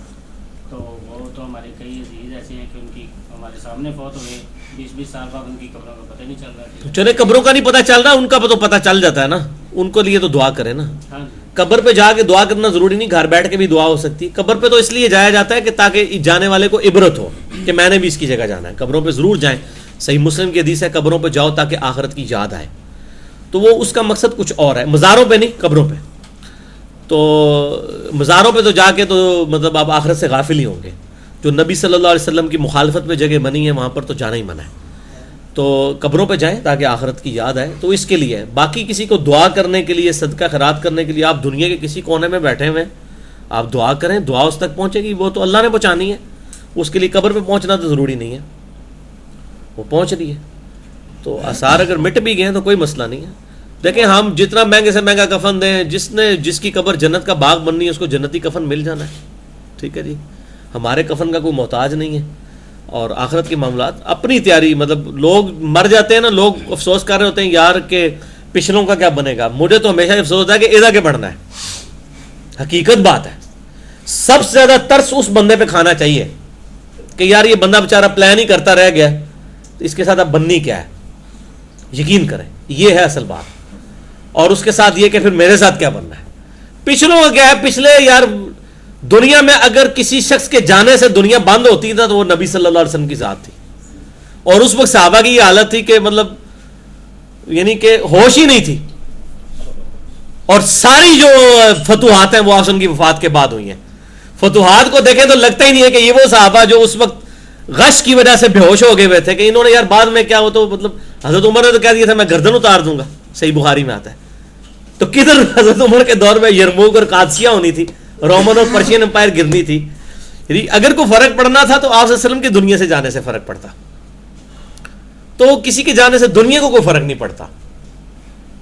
ہاں اس اعتبار سے ضرور فرق پڑا کہ بعد والے لوگ آپ کی صحبت میں نہیں آ سکے، لیکن دنیا کا نظام تو چل رہا ہے، تو چلتا رہے گا. اللہ تعالیٰ هو الذی ارسل رسولہ بالہدی ودین الحق لیظہرہ علی الدین کلہ ولو کرہ الکافرون. وہی اللہ ہے جس نے اپنے محبوب صلی اللہ علیہ وسلم کو دین حق اور الہدا قرآن اور دین حق کے ساتھ مبعوث کیا تاکہ تمام ادیان پر اسے غالب کر دے، خواہ کافر اس کا برا مان جائے. تو یہ دین انشاءاللہ سپرسیڈ کرنا ہے، قیامت سے پہلے غلبہ پوری دنیا پہ ہونا ہے. اللہ تعالیٰ سے دعا ہے جو حق بات میں نے کہی اللہ تعالیٰ ہمارے دلوں میں راسخ فرمائے. اگر جذبات میں میرے منہ سے کوئی غلط بات نکل گئی تو اللہ تعالیٰ ہمارے دلوں سے محو کر دے. ہمیں کتاب و سنت کی تعلیمات پر عمل کر کے دوسرے بھائیوں تک پہنچانے کی توفیق عطا فرمائے. انشاءاللہ اگلی دفعہ محرم الحرام پہ کوسچن آنسر سیشن ہوگا. میں کچھ اپنی گزارشات بھی رکھوں گا. مسئلہ نمبر 110 جے ریکارڈ ہوگا اگلی دفعہ انشاءاللہ. اور جے فار جیلم بھی ہو گیا ہے. جیلم سے یہ جنگ جے فار جنگ اور جیلم سے یہ دعوت الحمدللہ لانچ ہوئی ہے حسینیت کی انشاءاللہ تعالی بڑے پیمانے پر. پہلے ناسبیت بھی ساری جیلم سے ہی پھیلی ہے. فیض عالم صدیقی بھی ہماری اکیڈمی کے بالکل پیچھے ایک مسجد تھی اہل حدیث کی، اور وہاں سے اس نے یہ خباثت لانچ کی تھی. سیدنا علی کے بغض والی، یہ باب بگے کی ڈاکٹر صاحب تو اڈیلی مسیح تھی، تو پھر بعد میں قتل ہو گیا تھا وہ. تو باقی اللہ تعالیٰ نے جیلم سے یہ دعوت انشاءاللہ جو لانچ کی ہے پوری دنیا تک پہنچی ہے. ناسبیت کے خلاف اہل سنت کا مقدمہ لوگوں کے سامنے پیش کیا ہے. سبحانک اللہم و بحمدک اشہد ان لا الہ الا انت استغفرک و اتوب الیک وما علینا الا البلاغ المبین. جزاکم اللہ خیرا.